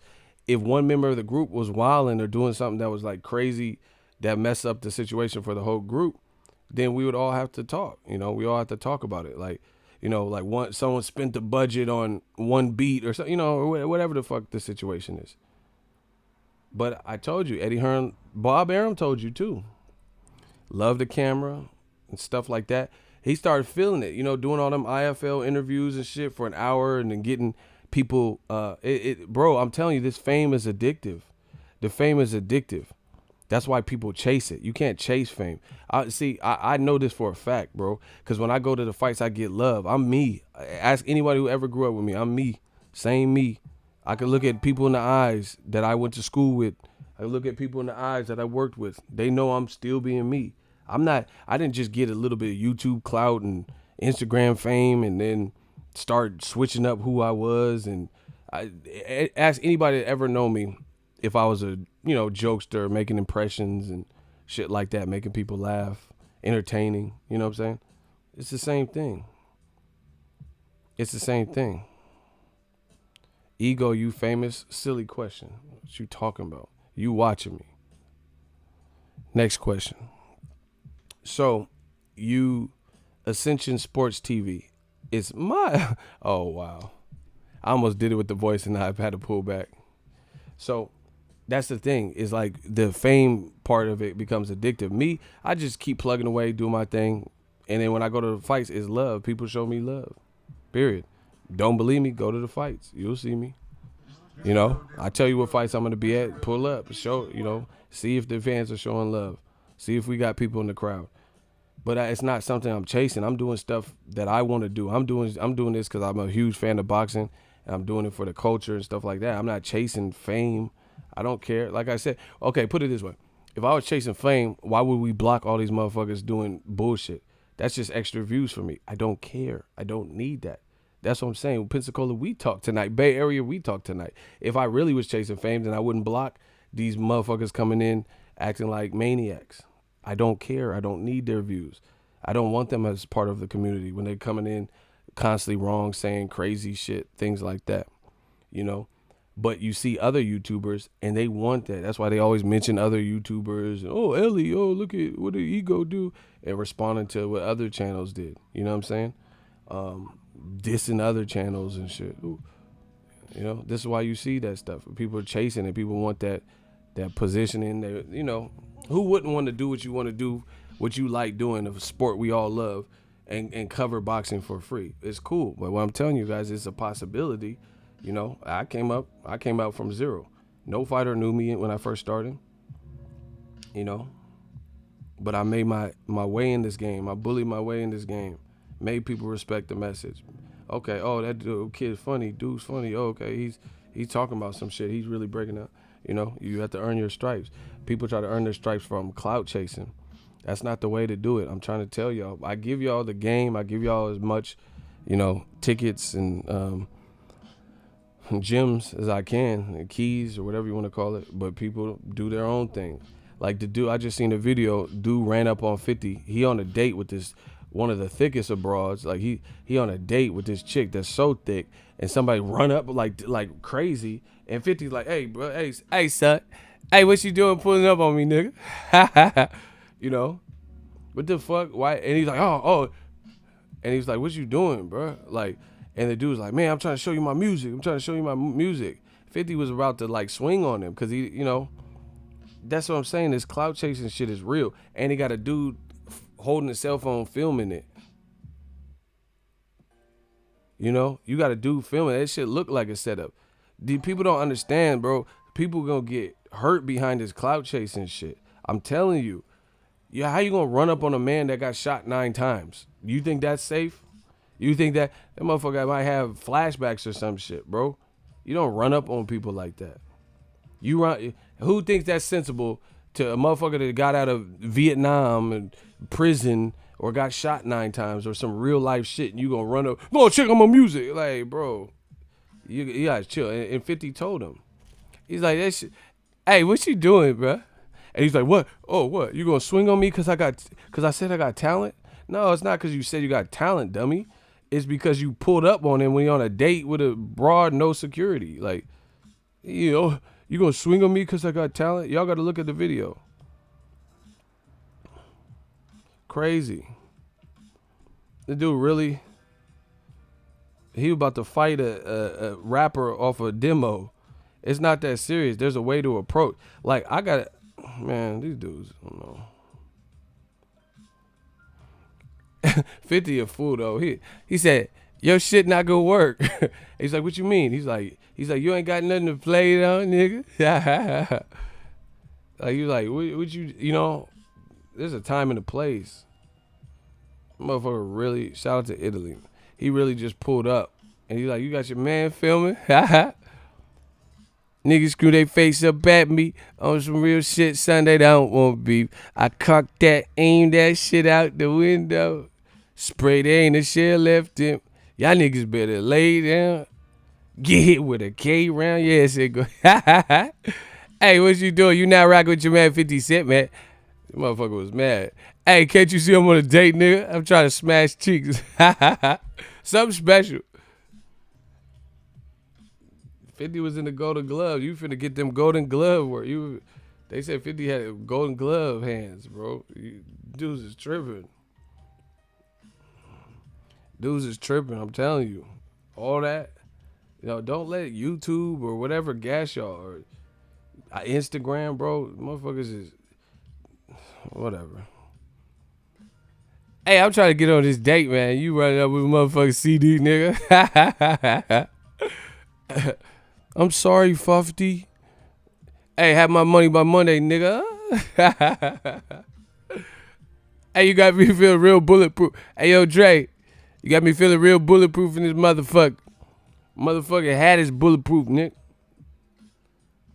The doc said get hit in the head, might get a fucking concussion, nigga. Better that than the holy. Yeah, these dudes running up shit. 50 used to smack niggas all around, blocking quick. Bro, 50 is really, really who he says he is. Because this is how I know. If you know some street shit, you know hood shit, just peep this. I used to watch all of them shits. Like when 50 came out and just see the energy he came out with. Bang 'em Smurf and all that. He was no longer cool with him. And all them Smack DVDs, all them DVDs that used to come out and shit. They were like, man, 50, he a bitch ass nigga because he did this. Fuck son. And then they'd be like, oh, was 50 really in them streets like that? Was he really moving work? Blah, blah, blah. And he was like, yeah, 50 really did that. He really was, he was the man out here and da-da-da-da. But yeah, he just did some snake shit. Bro, if you from the streets and a motherfucker, you know, you had a falling out and a motherfucker don't like you anymore and he's still vouching for your gangster, then you gangster. That's how I look at it. When I seen Bang 'em Smurf and shit was talking some street shit and didn't really like 50 anymore, but then he was still giving 50 credit for the shit he did do in these streets, then I'm like, okay, 50, he must have been certified. That's just regular street shit. If you can, because that shows you, and shout out to Bang 'em Smurf for that, because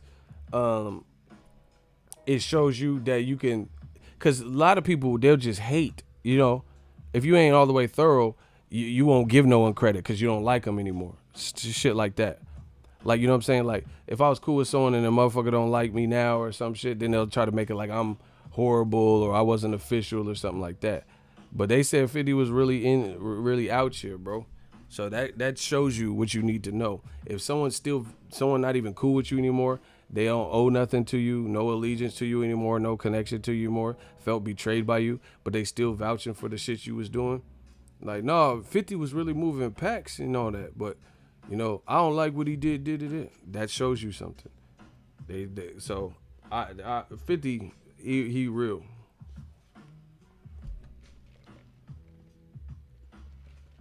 And I heard the real 50 Cent, the real one, was in them streets like that. The original 50 Cent. So, y'all got to look for the signs. That's why, you know, when it comes to Joshua, a lot of what he's saying and doing, it's not consistent. That's why I can't believe that. I can't believe it. There's 1 minute you don't want Wilder in the ring, and then you're doing the interview, say, oh, I'll fuck Wilder up. I'm going to fuck him up. You know, but then you're not taking 50 minutes. You know, you got to judge a person by the whole book, their actions, not just that. I'm sorry, Fufty. Hey, we gotta get the likes all the way to 425, motherfucker. Let's get it.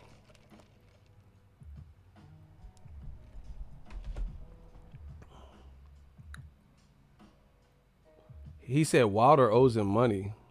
I don't know about that. Shit, man, if Wilder owed me money, that motherfucker can keep it. What the fuck I look like trying to get my money back from Wilder? You know what I'm saying? Hey man, what's up with that 50? What's up? Hey Wilder, what you mean? What bomb squad? Man, get off me! Like hell no, bro. Wilder can keep my money. What the fuck I look like trying to get my money back from this behemoth that be swinging all crazy and hell nah, bro. Fuck all that.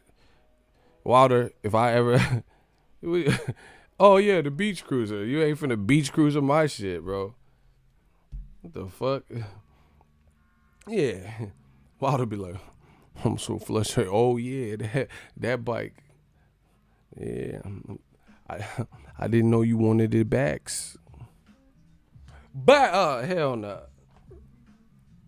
Fuck no. Why? So I don't know what you talking about with that, but if Wilder owe me money, keep it, motherfucker. That was I ain't gonna be no Indian giver. I'm gonna let you keep it. Like, motherfucker, keep the money. He ain't finna highlight real my shit. See, I know my boundaries. You know, y'all call me a bitch or whatever. I know my See, that's why you should trust people like me because I at least know my boundaries. I'm not. Yeah, more. I'm gonna get Wilder when I see him. I'm not. I don't even want to chance it, bro.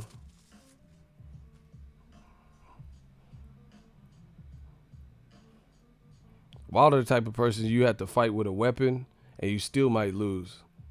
Like you come with that crowbar and get scared to hit him, and then he get hit a little bit because you swung it like a little bit. You act like a little bitch right now. You swing it like a little bit, and then it just falls to the ground.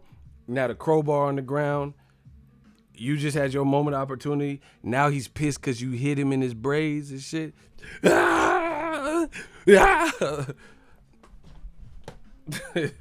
Your ass is through, bro. You gotta get that one. Hell no, I ain't fighting this motherfucker Wilder. I don't even trust Wilder team, bro. He got a dude with him with the backpack and the money and like, you know, work with him, his boy. The motherfucker got glasses. I ain't never even heard him speak. Chris, what the fuck? Motherfucker, a cyborg. I'm not trusting. I'm not fucking with nobody in Wilder's team. Shelly Finkel, JD is the dude with the backpack, bro. I'm not fucking with none of them.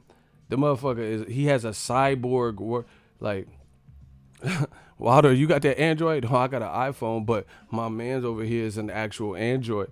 Bro, I ain't never heard him speak. He just make facial expressions and shit. Like Dominic Brazil saying some stupid shit. And sometimes he don't even react to that. Then Chris dude be like this. Dominic Brazil was like saying weird stuff. Oh yeah, Urban Dictionary. Chris be like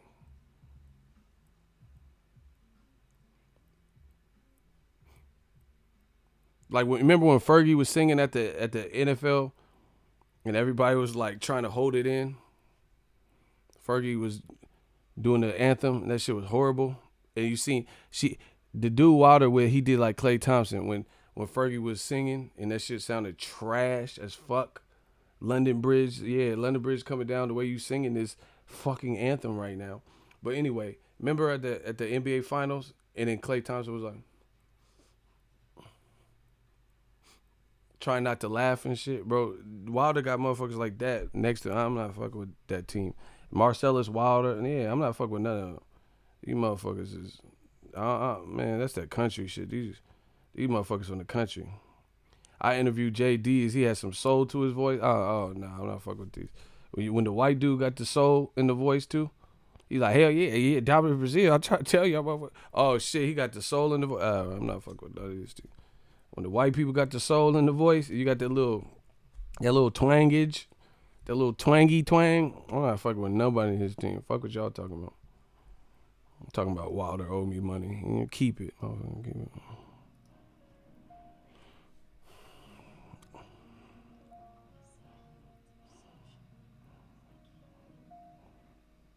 Yeah. Wilder be disrespecting the alphabet, so I know he finna disrespect me. I'm gonna be making up words. You know, I feel so frustrated. The fluxation has happened. I'm like, what the fuck is the fluxation? Like that shit. I wish you didn't make me feel this way. The influx has happened. I'm like, oh shit, this motherfucker talking about the flux capacitor and all types of shit. What? the the irritable bowel syndrome, that IBS, the influxation has happened. I'm like, what the fuck is the influxation, bro? This motherfucker is crazy. So if he gonna disrespect the alphabet, he for sure finna disrespect my bitch ass. So if he owe me money, I'm gonna let him keep it, bro. What the fuck? The manifestation have started. All this time, the influxation, like, oh shit. You know, Dominic Brazil, I hope you believe in the Constitution. I'm like, what the fuck does the Constitution? Oh, this motherfucker, he really, because I will read you your Second Amendment right. I'm like, what the fuck is the Second Amendment? Like, I'm trying to think and shit. This motherfucker be saying some shit. I hope you read the Constitution, because our founding forefathers, I will read you your Miranda rights. Oh, this nigga crazy. He crazy, yo. Hey, I'm not fucking with Wilder, bro. This motherfucker be when he getting that bronze bomber shit, I'm not. You ain't finna to this day me and shit. Fuck y'all. I don't need this YouTube shit like that. That motherfucker, your Miranda rights will be read that night. What? I don't even know what type of threat that is. What the fuck? You gonna read? Motherfuckers get mad. We don't even know what we getting mad at. You just gonna read me my Miranda rights, huh? You gonna read me the whole shit? Motherfucker be, when that bronze bomber, when he start doing them seances or whatever the fuck that shit is, sermon, bro, I don't want to be on the other opposite side of that motherfucker. You corny. He's an uppity Negro. You know, Dominic Brazil. I stand for America and we the people. Oh my God, this motherfucker reading the Gettysburg Address. I don't know what the fuck he talking about. Them, we the people. We have kicked you off the island of survival. So I hope you believe in survival of this fittest to this day. Oh shit, I'm scared. You know when you get scared and them 3 drops of piss come out? Y'all don't front on me. You look in the boxer brief, you got the look like a little bowling ball, a little 3 drop. Beep, beep, beep. Wilder be doing all that, man. I ain't no punk ass bitch, but that's the ones you got to worry about when you. He said, my grandma used to say, I'm anointed by God, G-O-D. There's only one man above me, and that's God. And you about to meet him. Oh, shit. What the fuck? I could kill folk, and it's 100% legal.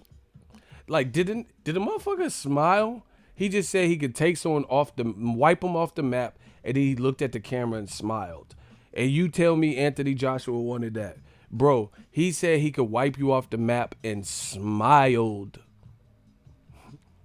I can, in my profession, we don't like to get punches in the face, but I could kill a man. How I could just, like Cypress Hill said, I could just kill a man for no reason and then get a paycheck and go to Chase Bank after and spend the paycheck with my wife and get some cheesecake.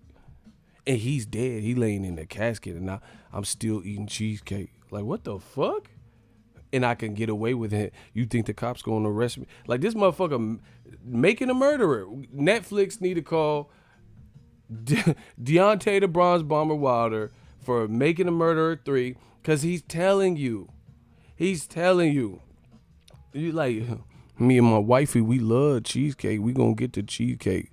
You know, she like the strawberry. I like plain cheesecake. While he dead in the casket, he gonna be dead and I'm gonna be eating the cheesecake. I promise you that. Bro, he's outlining a murder. Bro, a murder right now on tape, and then talking about how he's gonna get away with it. That's some law-abiding citizen shit. Remember the movie with Jamie Foxx and the 300 boy from 300? Remember he's kept killing people and legally getting away with it? Deontay, that's his new name. Law-abiding citizen Wilder. He's like Gerald Butler from that movie. Remember, that's an old throwback slapper with Jamie Foxx and the dude from 300, Gerald Butler. And the dude kept killing everybody, bombs and pipe bombs, all types of shit, and cutting bitches and STD injection, all types of weird shit, ripping people apart, and kept getting away with it and beating the case on technicalities. That's fucking Wilder.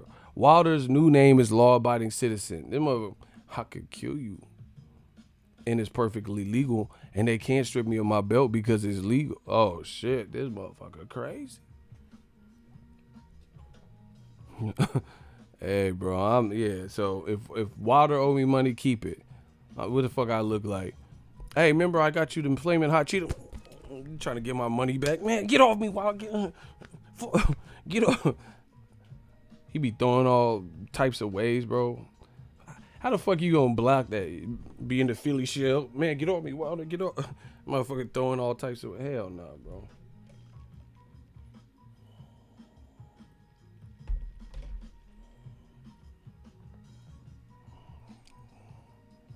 Wilder be on some shit. He be on that shit. When he getting that bronze, the regular Wilder is dope. He cool, but that bronze bomber shit, he be trying to get biblical with it and shit. You know, nobody liked Jesus when he first walked. Oh shit. When he starts saying shit like that, that's how you know. That's how you know you doomed. Like this motherfucker reading Bible psalms and scriptures and shit. And Jesus was the anointed one, but people didn't believe him. And it took for the Judas to put, oh shit. And the people put the thorn crown on Jesus's head, and Jesus was like, "What's up with the crucifixion?" What? I thought we were talking about this Stavern fight, but you just like tapered off into some, It's like Jordan Peele's Us. I will make the tethered untethered. What? He said he gonna untether the tethered. Like, what the fuck does this mean? That like the movie Jordan Peele Us on Saturday night. I will untether the tethered. Oh shit. He said he finna untether the tether. And the worst part about it is we all know what the fuck he means. He's in his own little bronze bomber universe, and he said he finna. You seen the movie Jordan Peele's Us? Let's talk about Us on Saturday night. I will release the Krakens, and I will untether the tethered. Oh fuck, he finna Dominic Brazil, run, bro. He finna untether your tether. He finna untether your tether. I know it. Like I don't know what it means, but then again, I do. So leave. That motherfucker said he gonna untether your tether. You remember the game of tetherball? It kept coming round and round. Oh, he finna untether your tether. Bro, if you from the streets, you know what this shit means. Like even if you don't know street slang or vernacular vocab, you still know what this shit mean. Like so if you in Compton, he's like, yeah, bro, I'm finna pull up with that stick. Leave. Even if you don't know, if he's like, oh, I'm about to bust your head to the white meat. You're like, what are you gonna do? What's that white meat shit you were talking about? Oh shit. You ain't finna. I'm gonna bust your shit to the white meat. Get the fuck out of it. Someone saying some shit like that. You're like, how about I like dark meat. What is this white meat stuff you're talking about? Like the black channels. Yeah, stick around. Stay in the hood when they saying some shit, even if you don't understand what the fuck it mean. Like if you in Compton, they say, yeah, I'm gonna split your cabbage. I'm gonna bust your shit. You in Brooklyn or something. I'm gonna bust your shit to the white meat. Play with me if you want to. I'm gonna bust your shit to the white meat. I prefer dark meat, chicken, and turkey. What is this white meat stuff? They finna be. You gonna find out what the white meat is. That's what I'm saying. You can't, bro. You can't play. You gotta just play like you know. Play like you know. Even if you don't know, you better know. And Wilder be talking that talk, bro. He be saying some shit, and it don't even have to be relevant. It don't have to make sense, but it makes sense. I promise I'm gonna be on him like 7-Eleven, and I will drink him like a big gulp. Oh shit. He said he gonna drink him like a big gulp. Bro, I don't know what this mean, but it can be good. He will be laying like that little, them hot dogs in the 7-Eleven, and they stay there all day. Oh shit.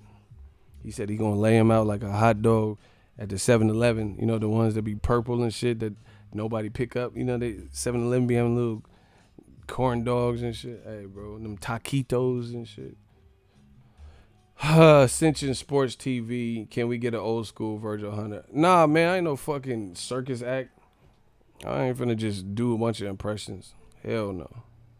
Yeah, that's what I'm saying. He really resurrected Mortal Kombat cheat code. Yeah, he doing Contra codes and all that Da Vinci code, bro. I ain't fucking with him. And y'all was telling me that's what Joshua wanted, bro. Joshua did not want it. I knew it, but I'm even more convinced now. I'm even more convinced now, just by what Joshua's saying.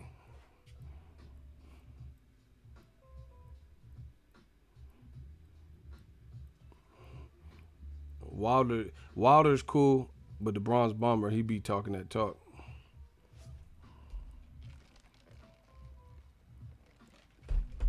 I'm telling you, listen, next press conference, he gonna say some shit and you don't even know what it means, but you know what it means. That's how he talk. He be like, if you look at all my fights, you know what I came to do. And I promise you, on Saturday night, I promise you, the baptism will commence. By Saturday night, you will be a hashtag. Like, he will be a hashtag. What does he mean? And then when you hear Mauro Ronaldo and all these motherfuckers, you'll know what he meant. He turns you into a hashtag. This motherfucker is hashtagging. Because you type in hashtag Dominic Brazil and you going to see one thing. I promise you. I will give you that Instagram filter you looking for. And make you I will crop you out the picture. And make you into a hashtag. Like, he going to turn me into a hashtag. It don't sound like much until Saturday night come and your ass is a hashtag. Like, goddamn, hashtag ego. Hashtag rest in peace. Oh, like, okay, I guess he was right. I guess I am a hashtag motherfucker. Like, hell nah, bro. You know what he mean when he say it. That's why he said, you know what I mean. Yo, people do. Like, oh shit, yeah. Motherfuckers are spooked. You seen white reporters in the back. Oh yeah, my people too. Okay. Writing it down. Chill out, Wilder. Let me buy you some coleslaw. Wilder had people spooked.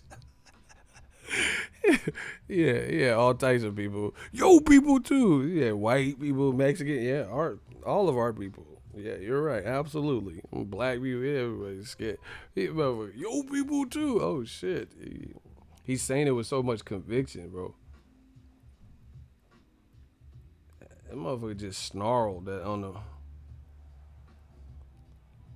This motherfucker turned into a dog and some shit, bro. I'm not fucking with nobody like that. I was just telling you, bro. He just looked at, yo, people too.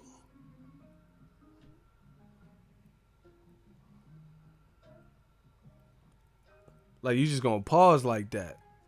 You ain't gonna make no other face. Okay. I see what this is. Gar! Like, hell no, bro. That motherfucker just, he said this shit and then just paused, bro. Cause I don't even know what you thinking now. You just gonna pause on us and keep the face, but pause the thoughts. Can't trust it. Yo, people too. You know what I mean.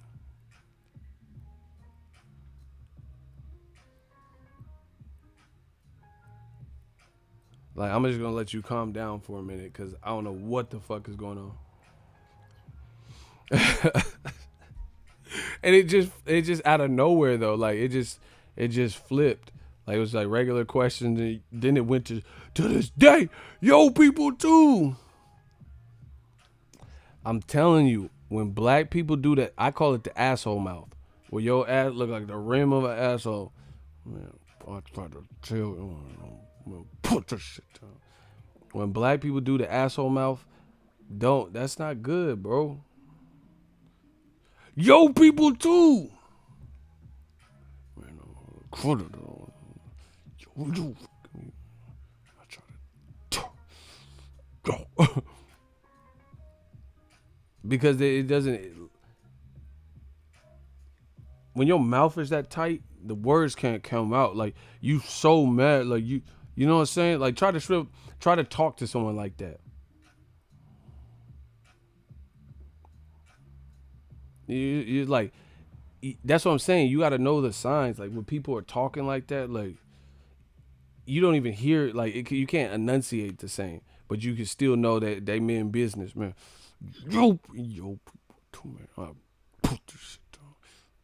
You put that shit down. Put this shit down. Man, I'm trying to try. If you don't get your fucking hands on.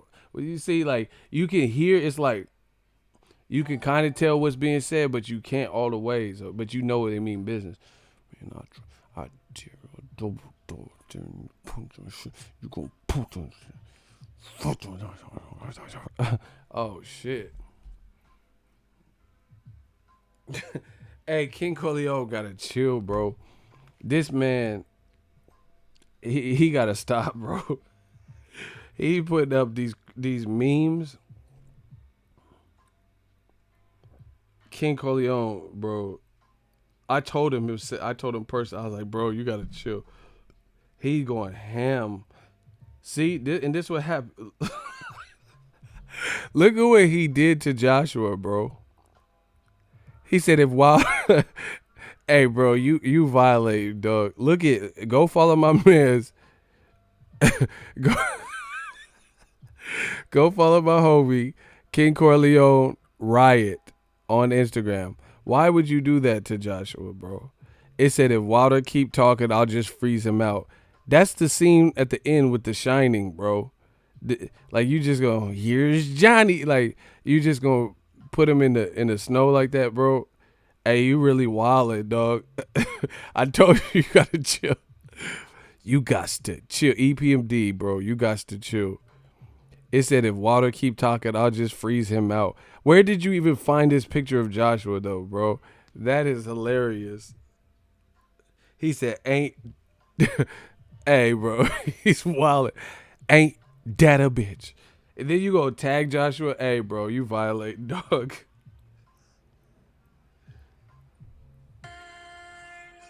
Oh wow. Hey bro, King Corleone must be stopped. Eagles Army shooters. Look, what? Why is he stepping on Joshua's head like this, bro? You put him on some wrestling shit, dog. Hey, stop with these memes. Hey, bro, you gotta stop, dog. Why is he really like stepping on the man's head though? Who is that anyway? I haven't kept up with wrestling. That motherfucker look like Regis Rogaru. Like, what the fuck? Who is that, bro? I haven't kept up with wrestling like that, but you violating. That's all I know. This motherfucker. Hey.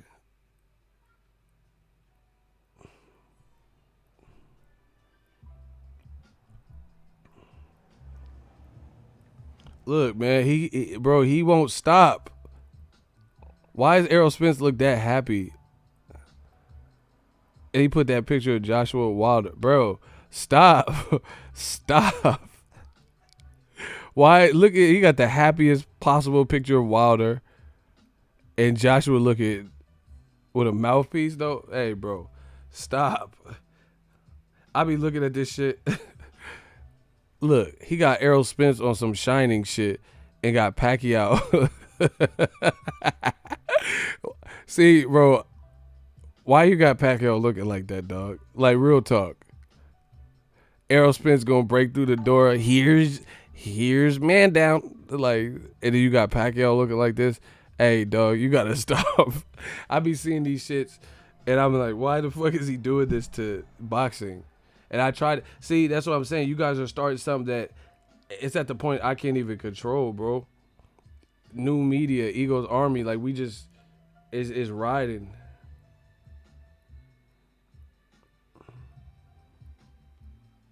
I'm telling you, we just look Arrow the axe murderer, you know, on some Jason Voorhees shit. Then he put Thurman and Pacquiao running out the shed. With that, it's the faces that they're making though, bro. It's the face you got Arrow making. Yeah, I'm gonna chop him up, man down. Like, bro, why you got this pic? Like, you getting exclusive pictures of him just to make these memes or whoever's making them or whatever, bro. Yeah, yeah, I'll fight Keith Thurman. I'm gonna hit him with this machete, man down, man down. Like, bro, look at how he got the man. Look at Keith Thurman as like a real like 40-yard dash, the face, and Pacquiao, bro. Stop. Oh my gosh. I told you these shooters is like they outrageous.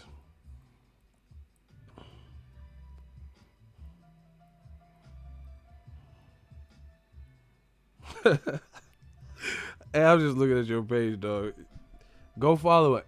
Hey, put your page down so they can follow you. Or I'll do it. I'll pull it up on the other screen. This man got no chill, dog. Y'all need to go follow. I told you this shit real. This Ego Army shit real. We really be on our boxing shit. But that's out of pocket. That Joshua shit you put. Man, my face hurt for looking at these stupid memes. Listen, we taking over the globe. I told you, don't nothing goes down unless I'm involved. That's his page. Follow him.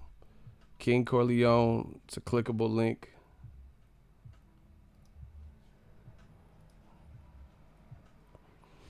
RTD. Bro, everybody watching the Matchroom Empire break apart since Brooke got brooked up by Triple G, then Spence Jr.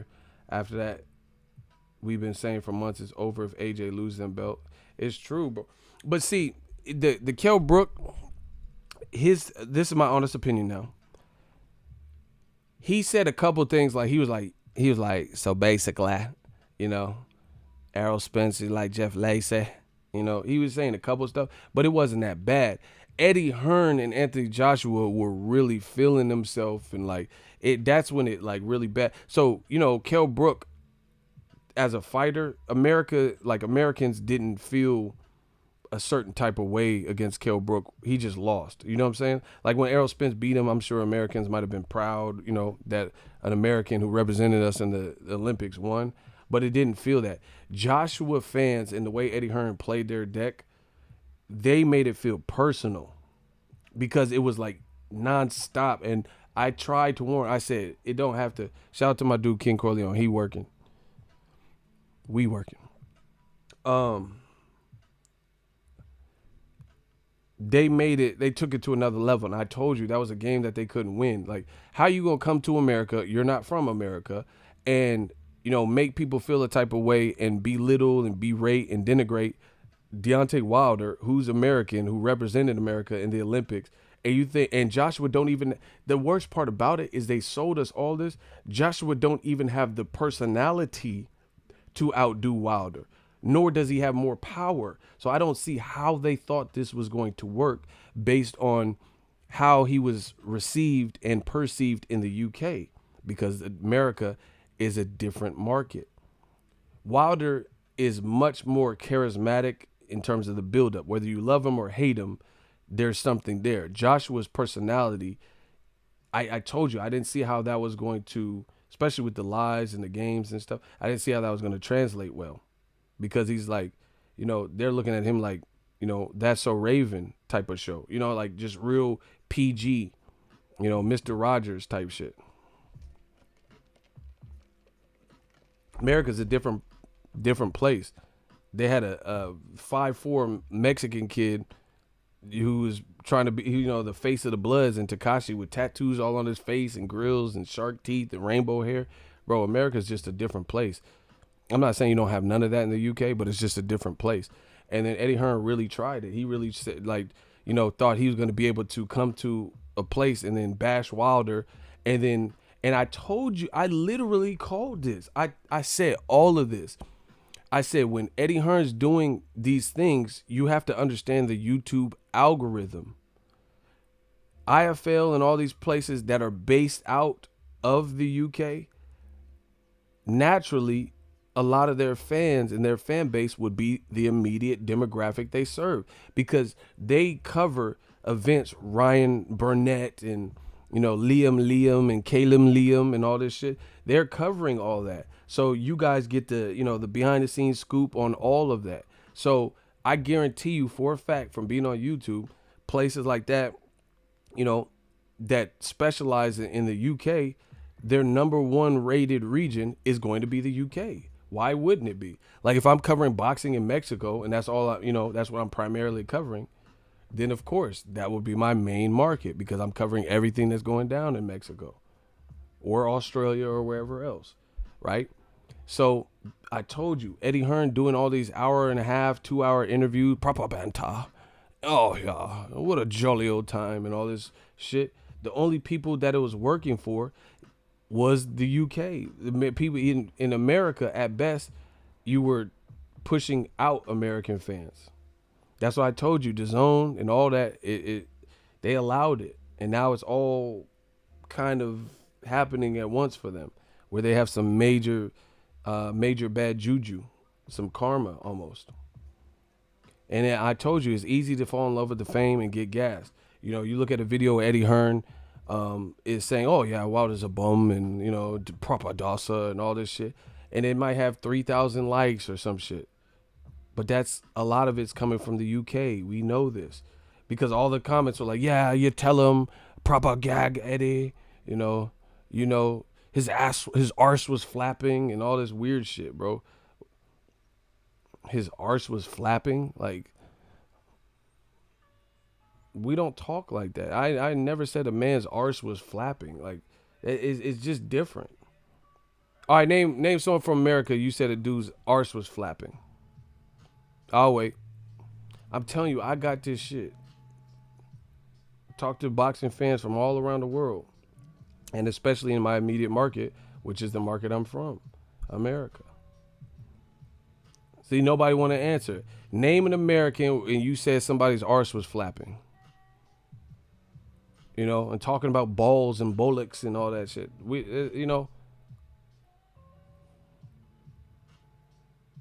It's different.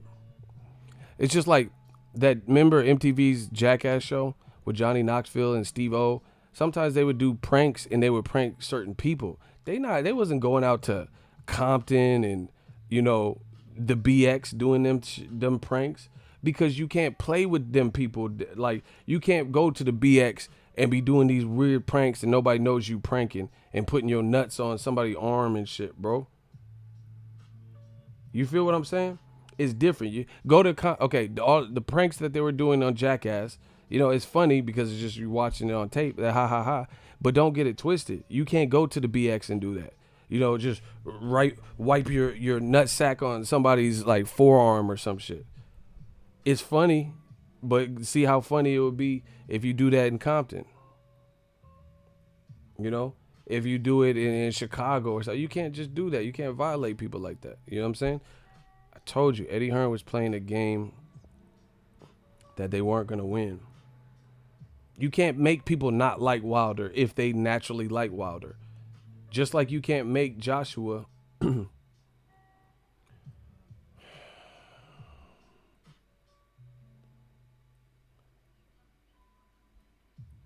right? You can't make Joshua have a spark or charisma in his personality.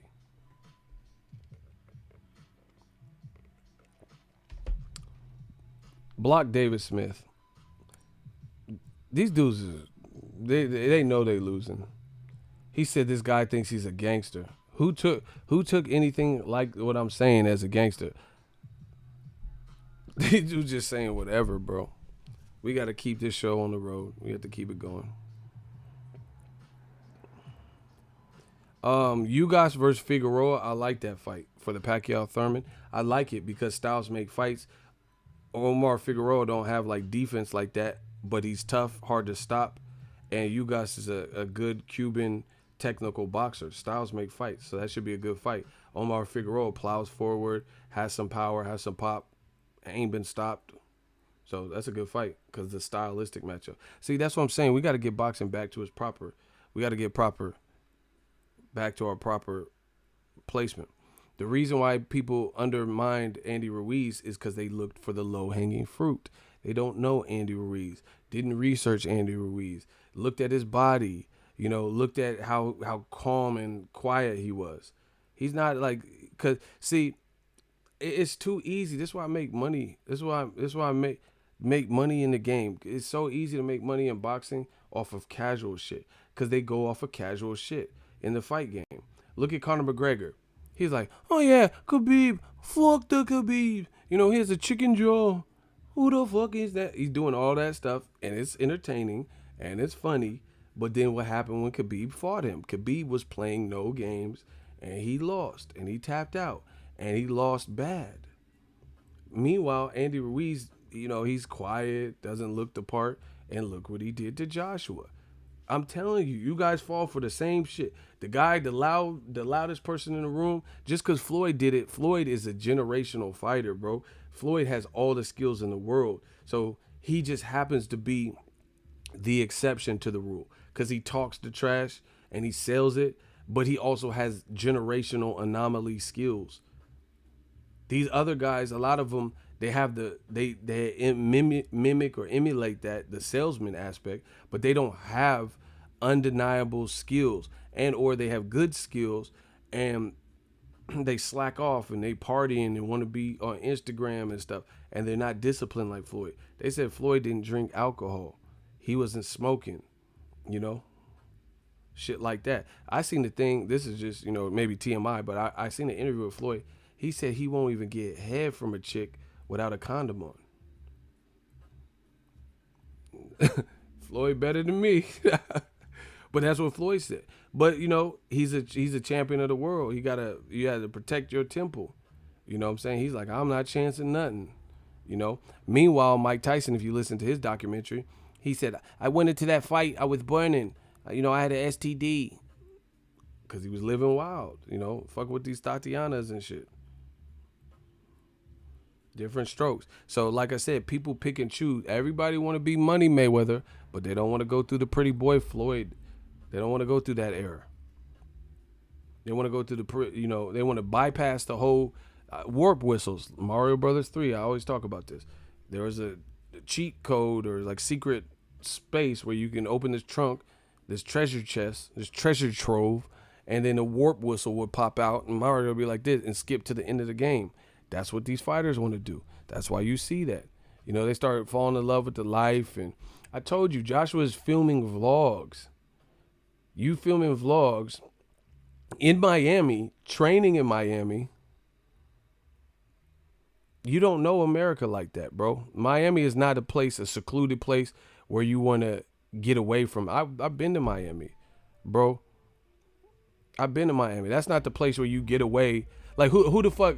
Who's like, man, I need to just refocus and realign, and I want to read books. I just want to read books and work out and work really hard for my fight. Let me go to Miami. Who the fuck does that? Miami's where gangsters go when they got out the dope game or some shit, and they just want to retire there, or spring break type shit, or you go into all white parties and shit. That's not the place where you go where you want to just focus, laser focus and shit. Joshua doing tours of his makeshift gym that he don't even have in London. Bro, this was doomed from the start. Yeah, this is the shower where all us men shower, after sparring. Why are you giving us a tour of this? And I'm not saying like, okay, maybe it's your off day, but it seemed weird. He was posting green do-rags and riding through the city and rapping and shit. All right, bro. Andy Ruiz was just in L.A., where he always is, training with just him and his people and some fucking some Snickers bars. Exactly. Miami, a vacation place. That's what I'm saying. These fighters, they want to be like the Drakes and the Trey Songz and Chris Brown. We gonna get freaky. They're musicians. They live that life so they can drink and smoke and fuck bitches and be off that Henny and pop pill. Like, they don't have to prepare for a fight. They just got to prepare for their show and lyrics and shit, bro. You know what you're here for. Benny Belly like limber. I'ma make you feel like you're not Chris Brown, bro. I'ma make you feel like limber. You a fighter. It's different for you. You know, while they stay up till the vampire stream, you got to take your ass to bed. You a fighter. It's different. Or at least when you in camp. I know fighters that they don't even get no chan in camp. Joshua doing vlogs. Yeah, I'm eating. You know, and it's so touristy the way he did it. It's like shit that's regular for us. He making a whole vlog about it. Yeah, I'm practicing with my Andy Ruiz fight, and I'm in the McDonald's. They have Wi-Fi. Like this is just everyday shit in America. Give me, give me some chon chon. That's what I'm saying. And now Andy Ruiz getting all the chon chon, all because of Joshua. Underestimate the man, and Andy Ruiz did the damn thing.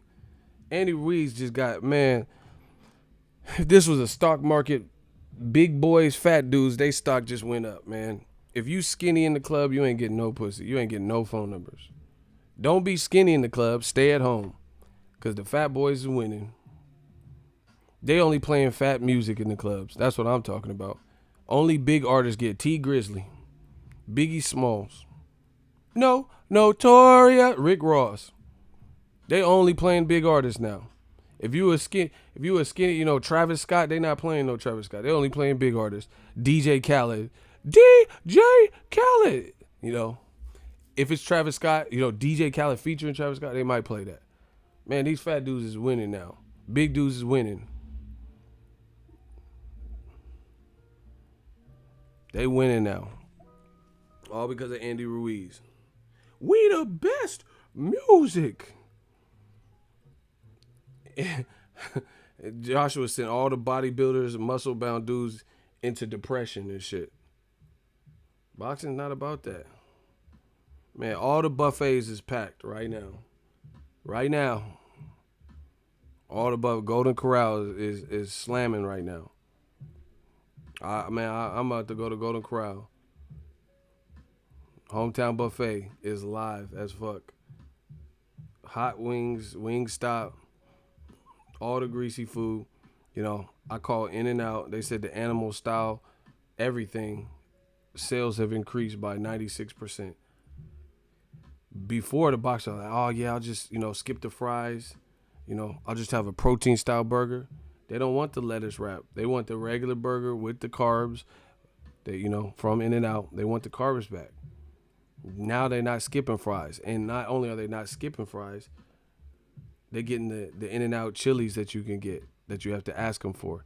And they're getting an extra packet of the spread. And they're getting animal style. All this because of Andy Ruiz. Andy Ruiz just did a goddamn interview in the Fox studios with PBC. And he's talking about winning. And there's a bowl of Snickers. A bowl of Snickers. And then Sean Porter gives him a Snicker. He gives him a Snicker, and he starts eating the Snicker in the middle of his interview. He's eating, where a heavyweight is eating a Snicker. He's eating a Snicker as he's talking about how he beat this guy that does neck ups and muscle ups and push ups and, looks like he was in the, one of the extras in Predator in the jungle with Arnold and them. Yeah, hey Dylan, you son of a bitch. I'm telling you, Andy Ruiz, he really put a glitch in the matrix. Now, that, how inspiring is that? How inspiring is that for other underdogs? Man, Wilder got to be cool in the Luis Ortiz fight, because that was already a tough fight. So he got to, Tyson Fury got to be cool with Tom Schwartz. Triple G got to be cool with Steve Rolls. These underdogs are coming to winning. I love it because now people, hopefully they come to the realization that boxing ain't for play, and you got to treat everybody with some respect. Not just, oh, he's a bum, this guy's a proper dosser and all the shit house. Underestimate it, if you want to.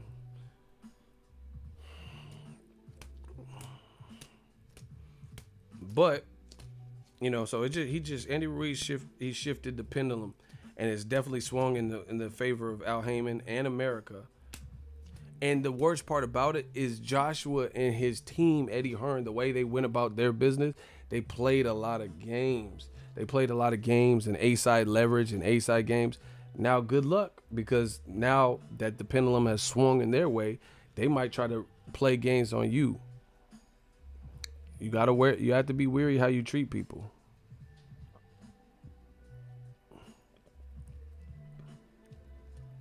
You gotta be cautious. Remember, Joshua was like, "Oh yeah, I got." See, that's what I'm saying. This is why it's so damaging to Joshua, particularly because his team was the one that rode around boxing, gallivanting and like gloating about all of the material things in boxing that he's, the accolades. You know, Wilder, every time he talks, he's not just talking about the WBC belt. He's talking about legacy. He's talking about starting for his daughter. But Eddie Hearn and Joshua created this, you know, this high prestige type of like nose in the air, chin up type of pompous, arrogant, aura. And now that aura of invincibility is gone. You get what I'm saying? Because we've seen that it's doable. Not just in the Klitschko fight because he came back and won. There were so many things that were exposed flaw-wise in Joshua's game. That's why it's going to be an uphill battle for him, because he let all that happen and the world already got to see it. There's no reverse rewind button. So now you got to, bro, somebody just told Joshua, hey, you can't be getting beat up by fat boys. What are you doing in America? And he's laughing. Bro, he's laughing. New York got no chill. Sorry about the weekend. No, I'm sorry. He said, some guy said, sorry about the weekend.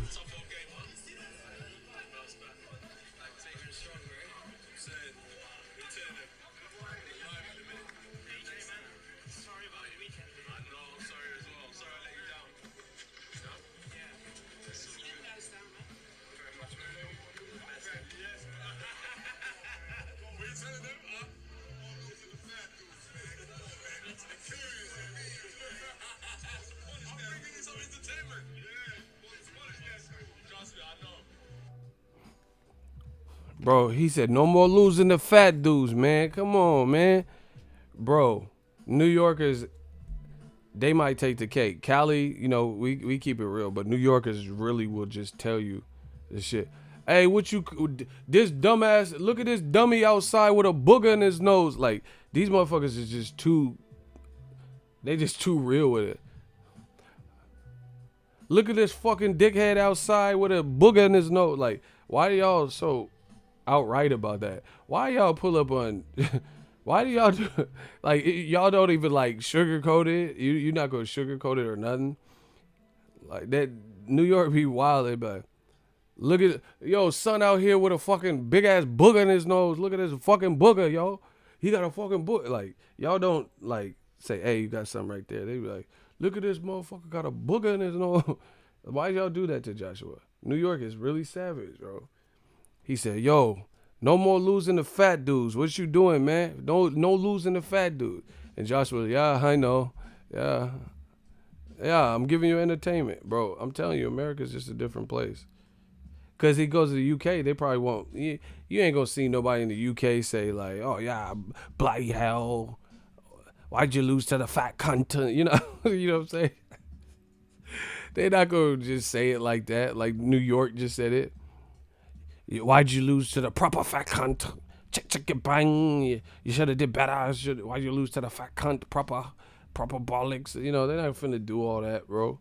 New York, dude just walk by and say, yo, like, bro, this is a celebrity in your park. And you just said, yo, no more losing to fat dudes. What you doing? Come on, son. New York, like, how you just gonna be a celebrity and they just walking up like, not starstruck, like, oh shit, it's Anthony Joshua. But they just said, yo, deadass, I seen that. Your performance, that shit was trash. Like what? New York is savage, bro. Like, they really will just, they'll like really just tell you, like, you'll be like, oh, you was on the zone? Oh yeah, that's what's up. Your shit was trash though. That shit was dead ass trash. You gotta do better. Don't be losing to these fat dudes. Why? What the fuck is the deal? Like, Why are y'all so aggressive? New York, come on, talk to me. It's ego, Why y'all aggressive like that, bro? Why y'all be doing people like that? Yeah, yo, fuck is you talking about? Yeah, yeah, fuck all that, but you can't be losing the fat dude. Fuck all that, That ass, yeah. Yo, you was looking trash out there. That shit was trash, b. Like, why y'all so aggressive? Say something. No, I want to know why New York is so aggressive. I love New York, but I want to know why y'all so aggressive. Y'all still mad at the Biggie or something? Like, why y'all still aggressive? Why did y'all do that to him? He said, no more losing the fat dudes. What is you doing? And Joshua, yeah, I'm entertaining. Oh, yeah, fuck all that. I told you, man. America's different. That's why he was. Y'all banging. Yeah, East Coast on mine. Y'all like this shit. See? That's what I'm saying. Y'all justify. I'm telling you, America's different, bro.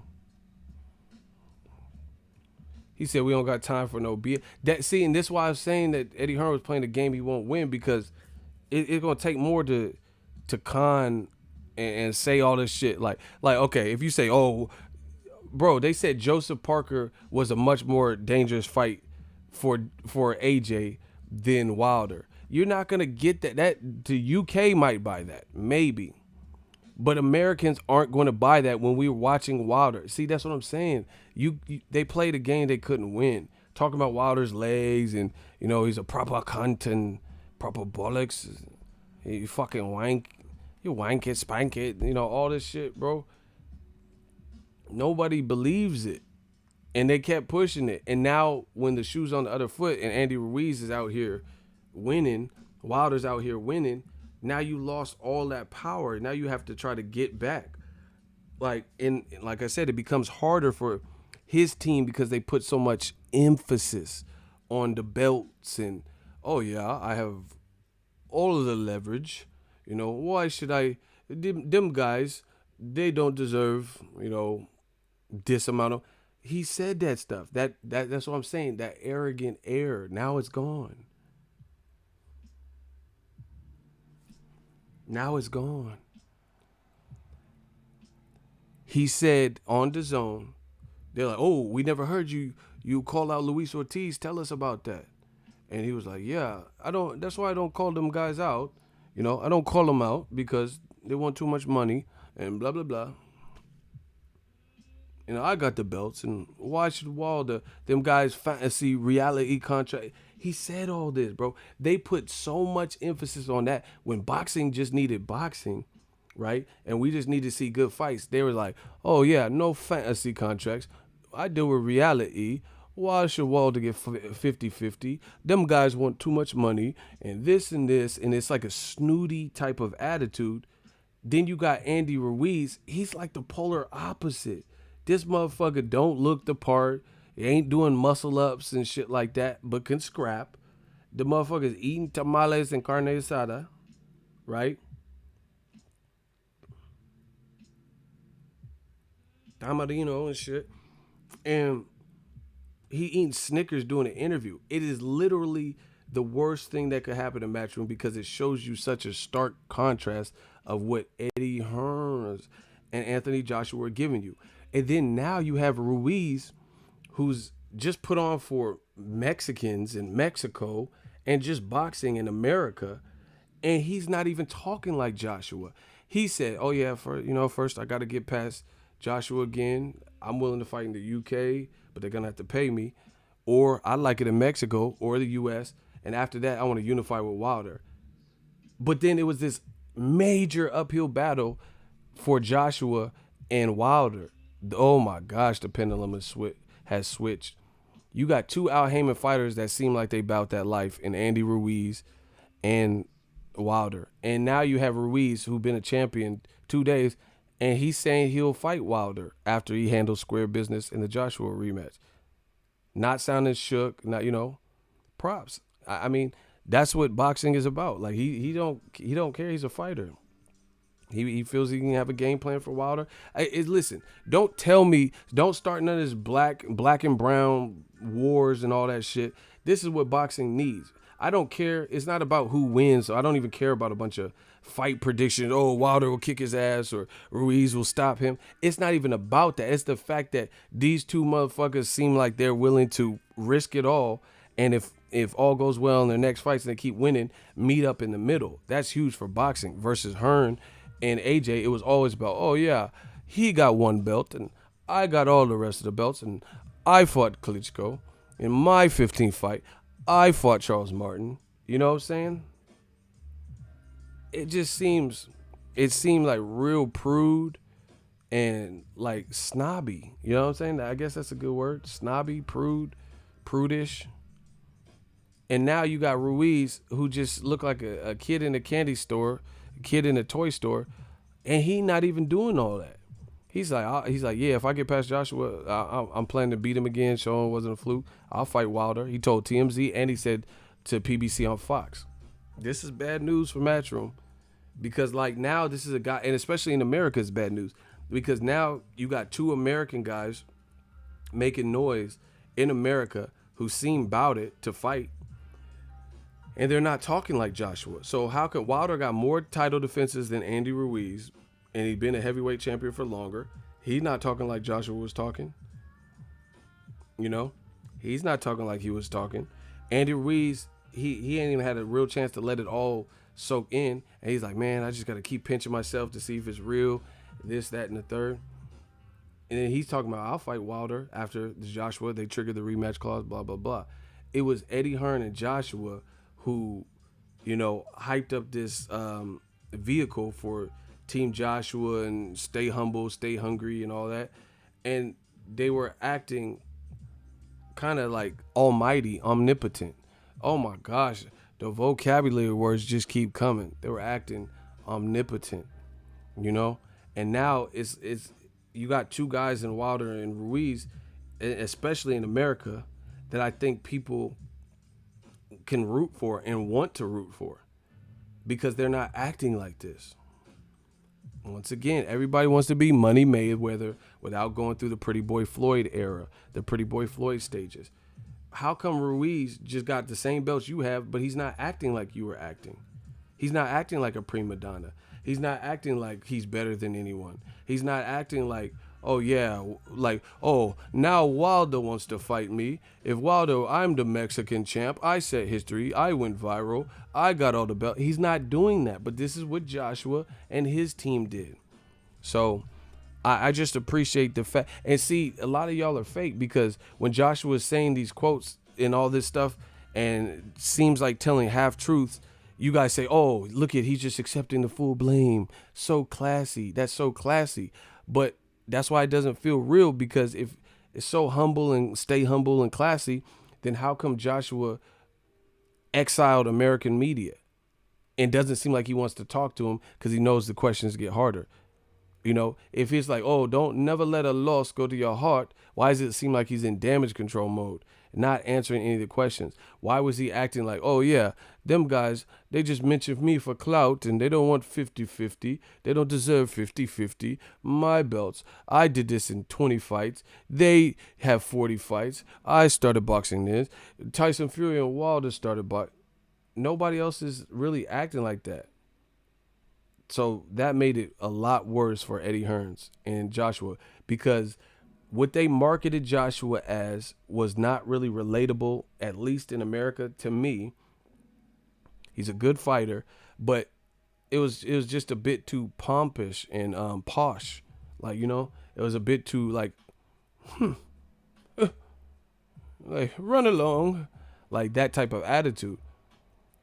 And then you see Ruiz, he's genuinely a guy it seems like you could root for. He was jumping up like a little kid when he won. You know, eating Snickers still. It's the same OG. That's what I'm saying. We're different in America. Nobody's acting all like David Beckham-ish. You know, say like we're like, oh, I'm David Beckham. You know? We got other shit to deal with. We got a fucking maniacal president and all types of shit. We got different shit we worried about. You know? As opposed to not treating each other like equals and stuff like that. Like Pac said, we might argue amongst each other, but I promise you this, we'll burn this bitch down, get us pissed to live and die in L.A. That's that California shit. Listen to what Pac said. He prophesized it. We might fight amongst each other, but I promise you this: we burn this bitch down, get us pissed. Like we will riot, and that's what you're seeing. People are standing up. They're standing up. People are proud for Ruiz. People are proud that Wilder made it out the environment, and through the Joshua Eddie Hearn's era of what they were doing and how they were acting.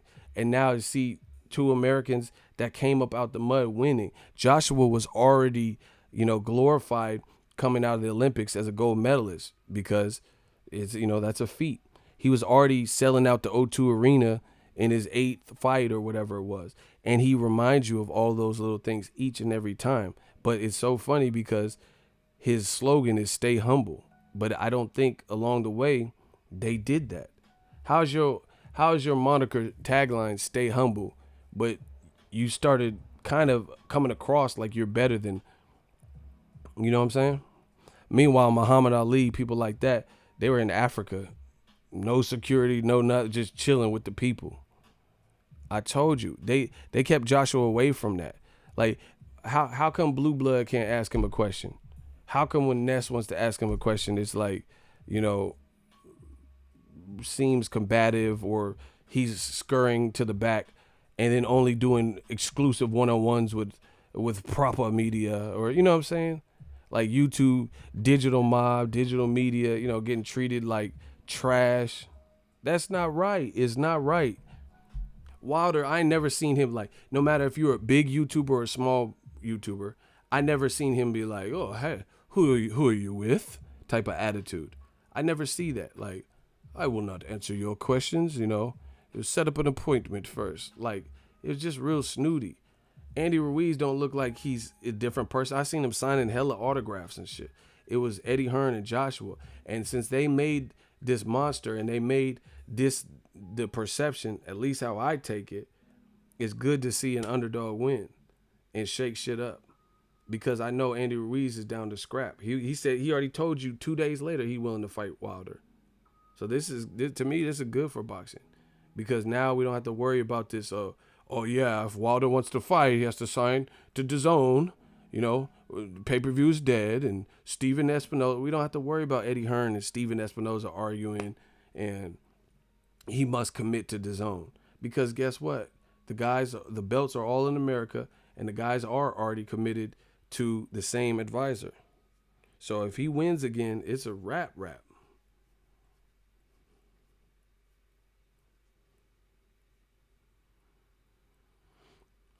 Block DS. I don't give a fuck what you talking about. Ooh, passive student with the clappage.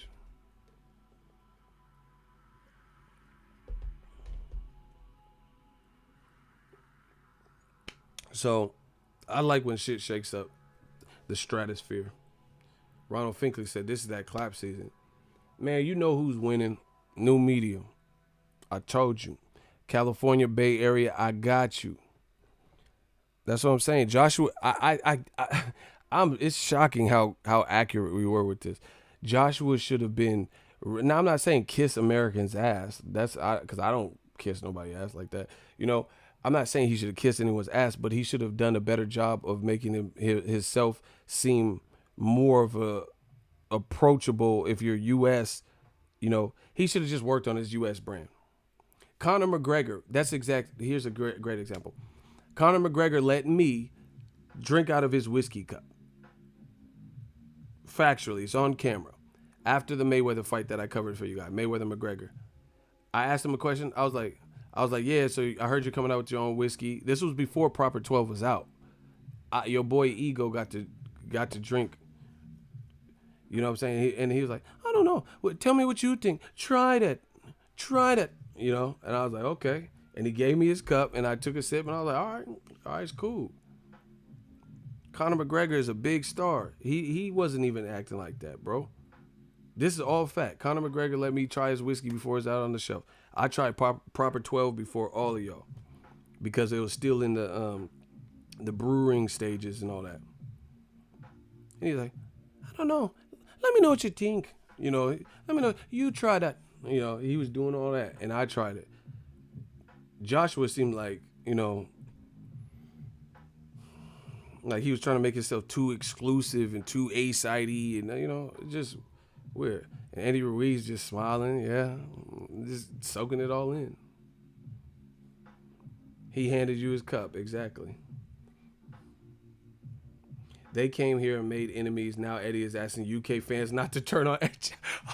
He did too. Hey, that's a good point. Hey, give some claps up to Mad Dog. Yeah, he said he literally. That's what I'm saying. That's what happens when you don't treat people right. I told you this was coming. He did really say that. Oh, I'm asking the UK to stick with Joshua, bro. They know. Eddie Hearn knows that life has a way of humbling people when you come across like prude and snooty and like, you know, I told you that's not gonna work in America because people don't feel like people don't feel like they can relate to that. Like the everyday working class American, we can't like relate to going to see the Queen, and all this exclusive shit because that's not everyone's lifestyle. So like I said, it's funny that he's has this. It comes across like this prude demeanor, but his moniker is stay humble. But he has this like Victorian Puritan type of approach.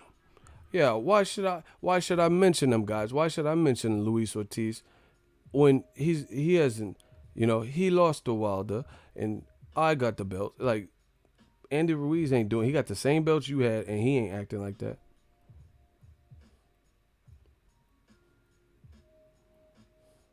He said the Queen control everything over there. Y'all funny. So it's cool when shit shakes it up. I'm really happy for Wilder and really happy for Ruiz. So let me know what you guys think. I'm about to take a break. New media, I told you. Y'all didn't want to listen. I might get my hair cut today. We'll see. I'll let the boy.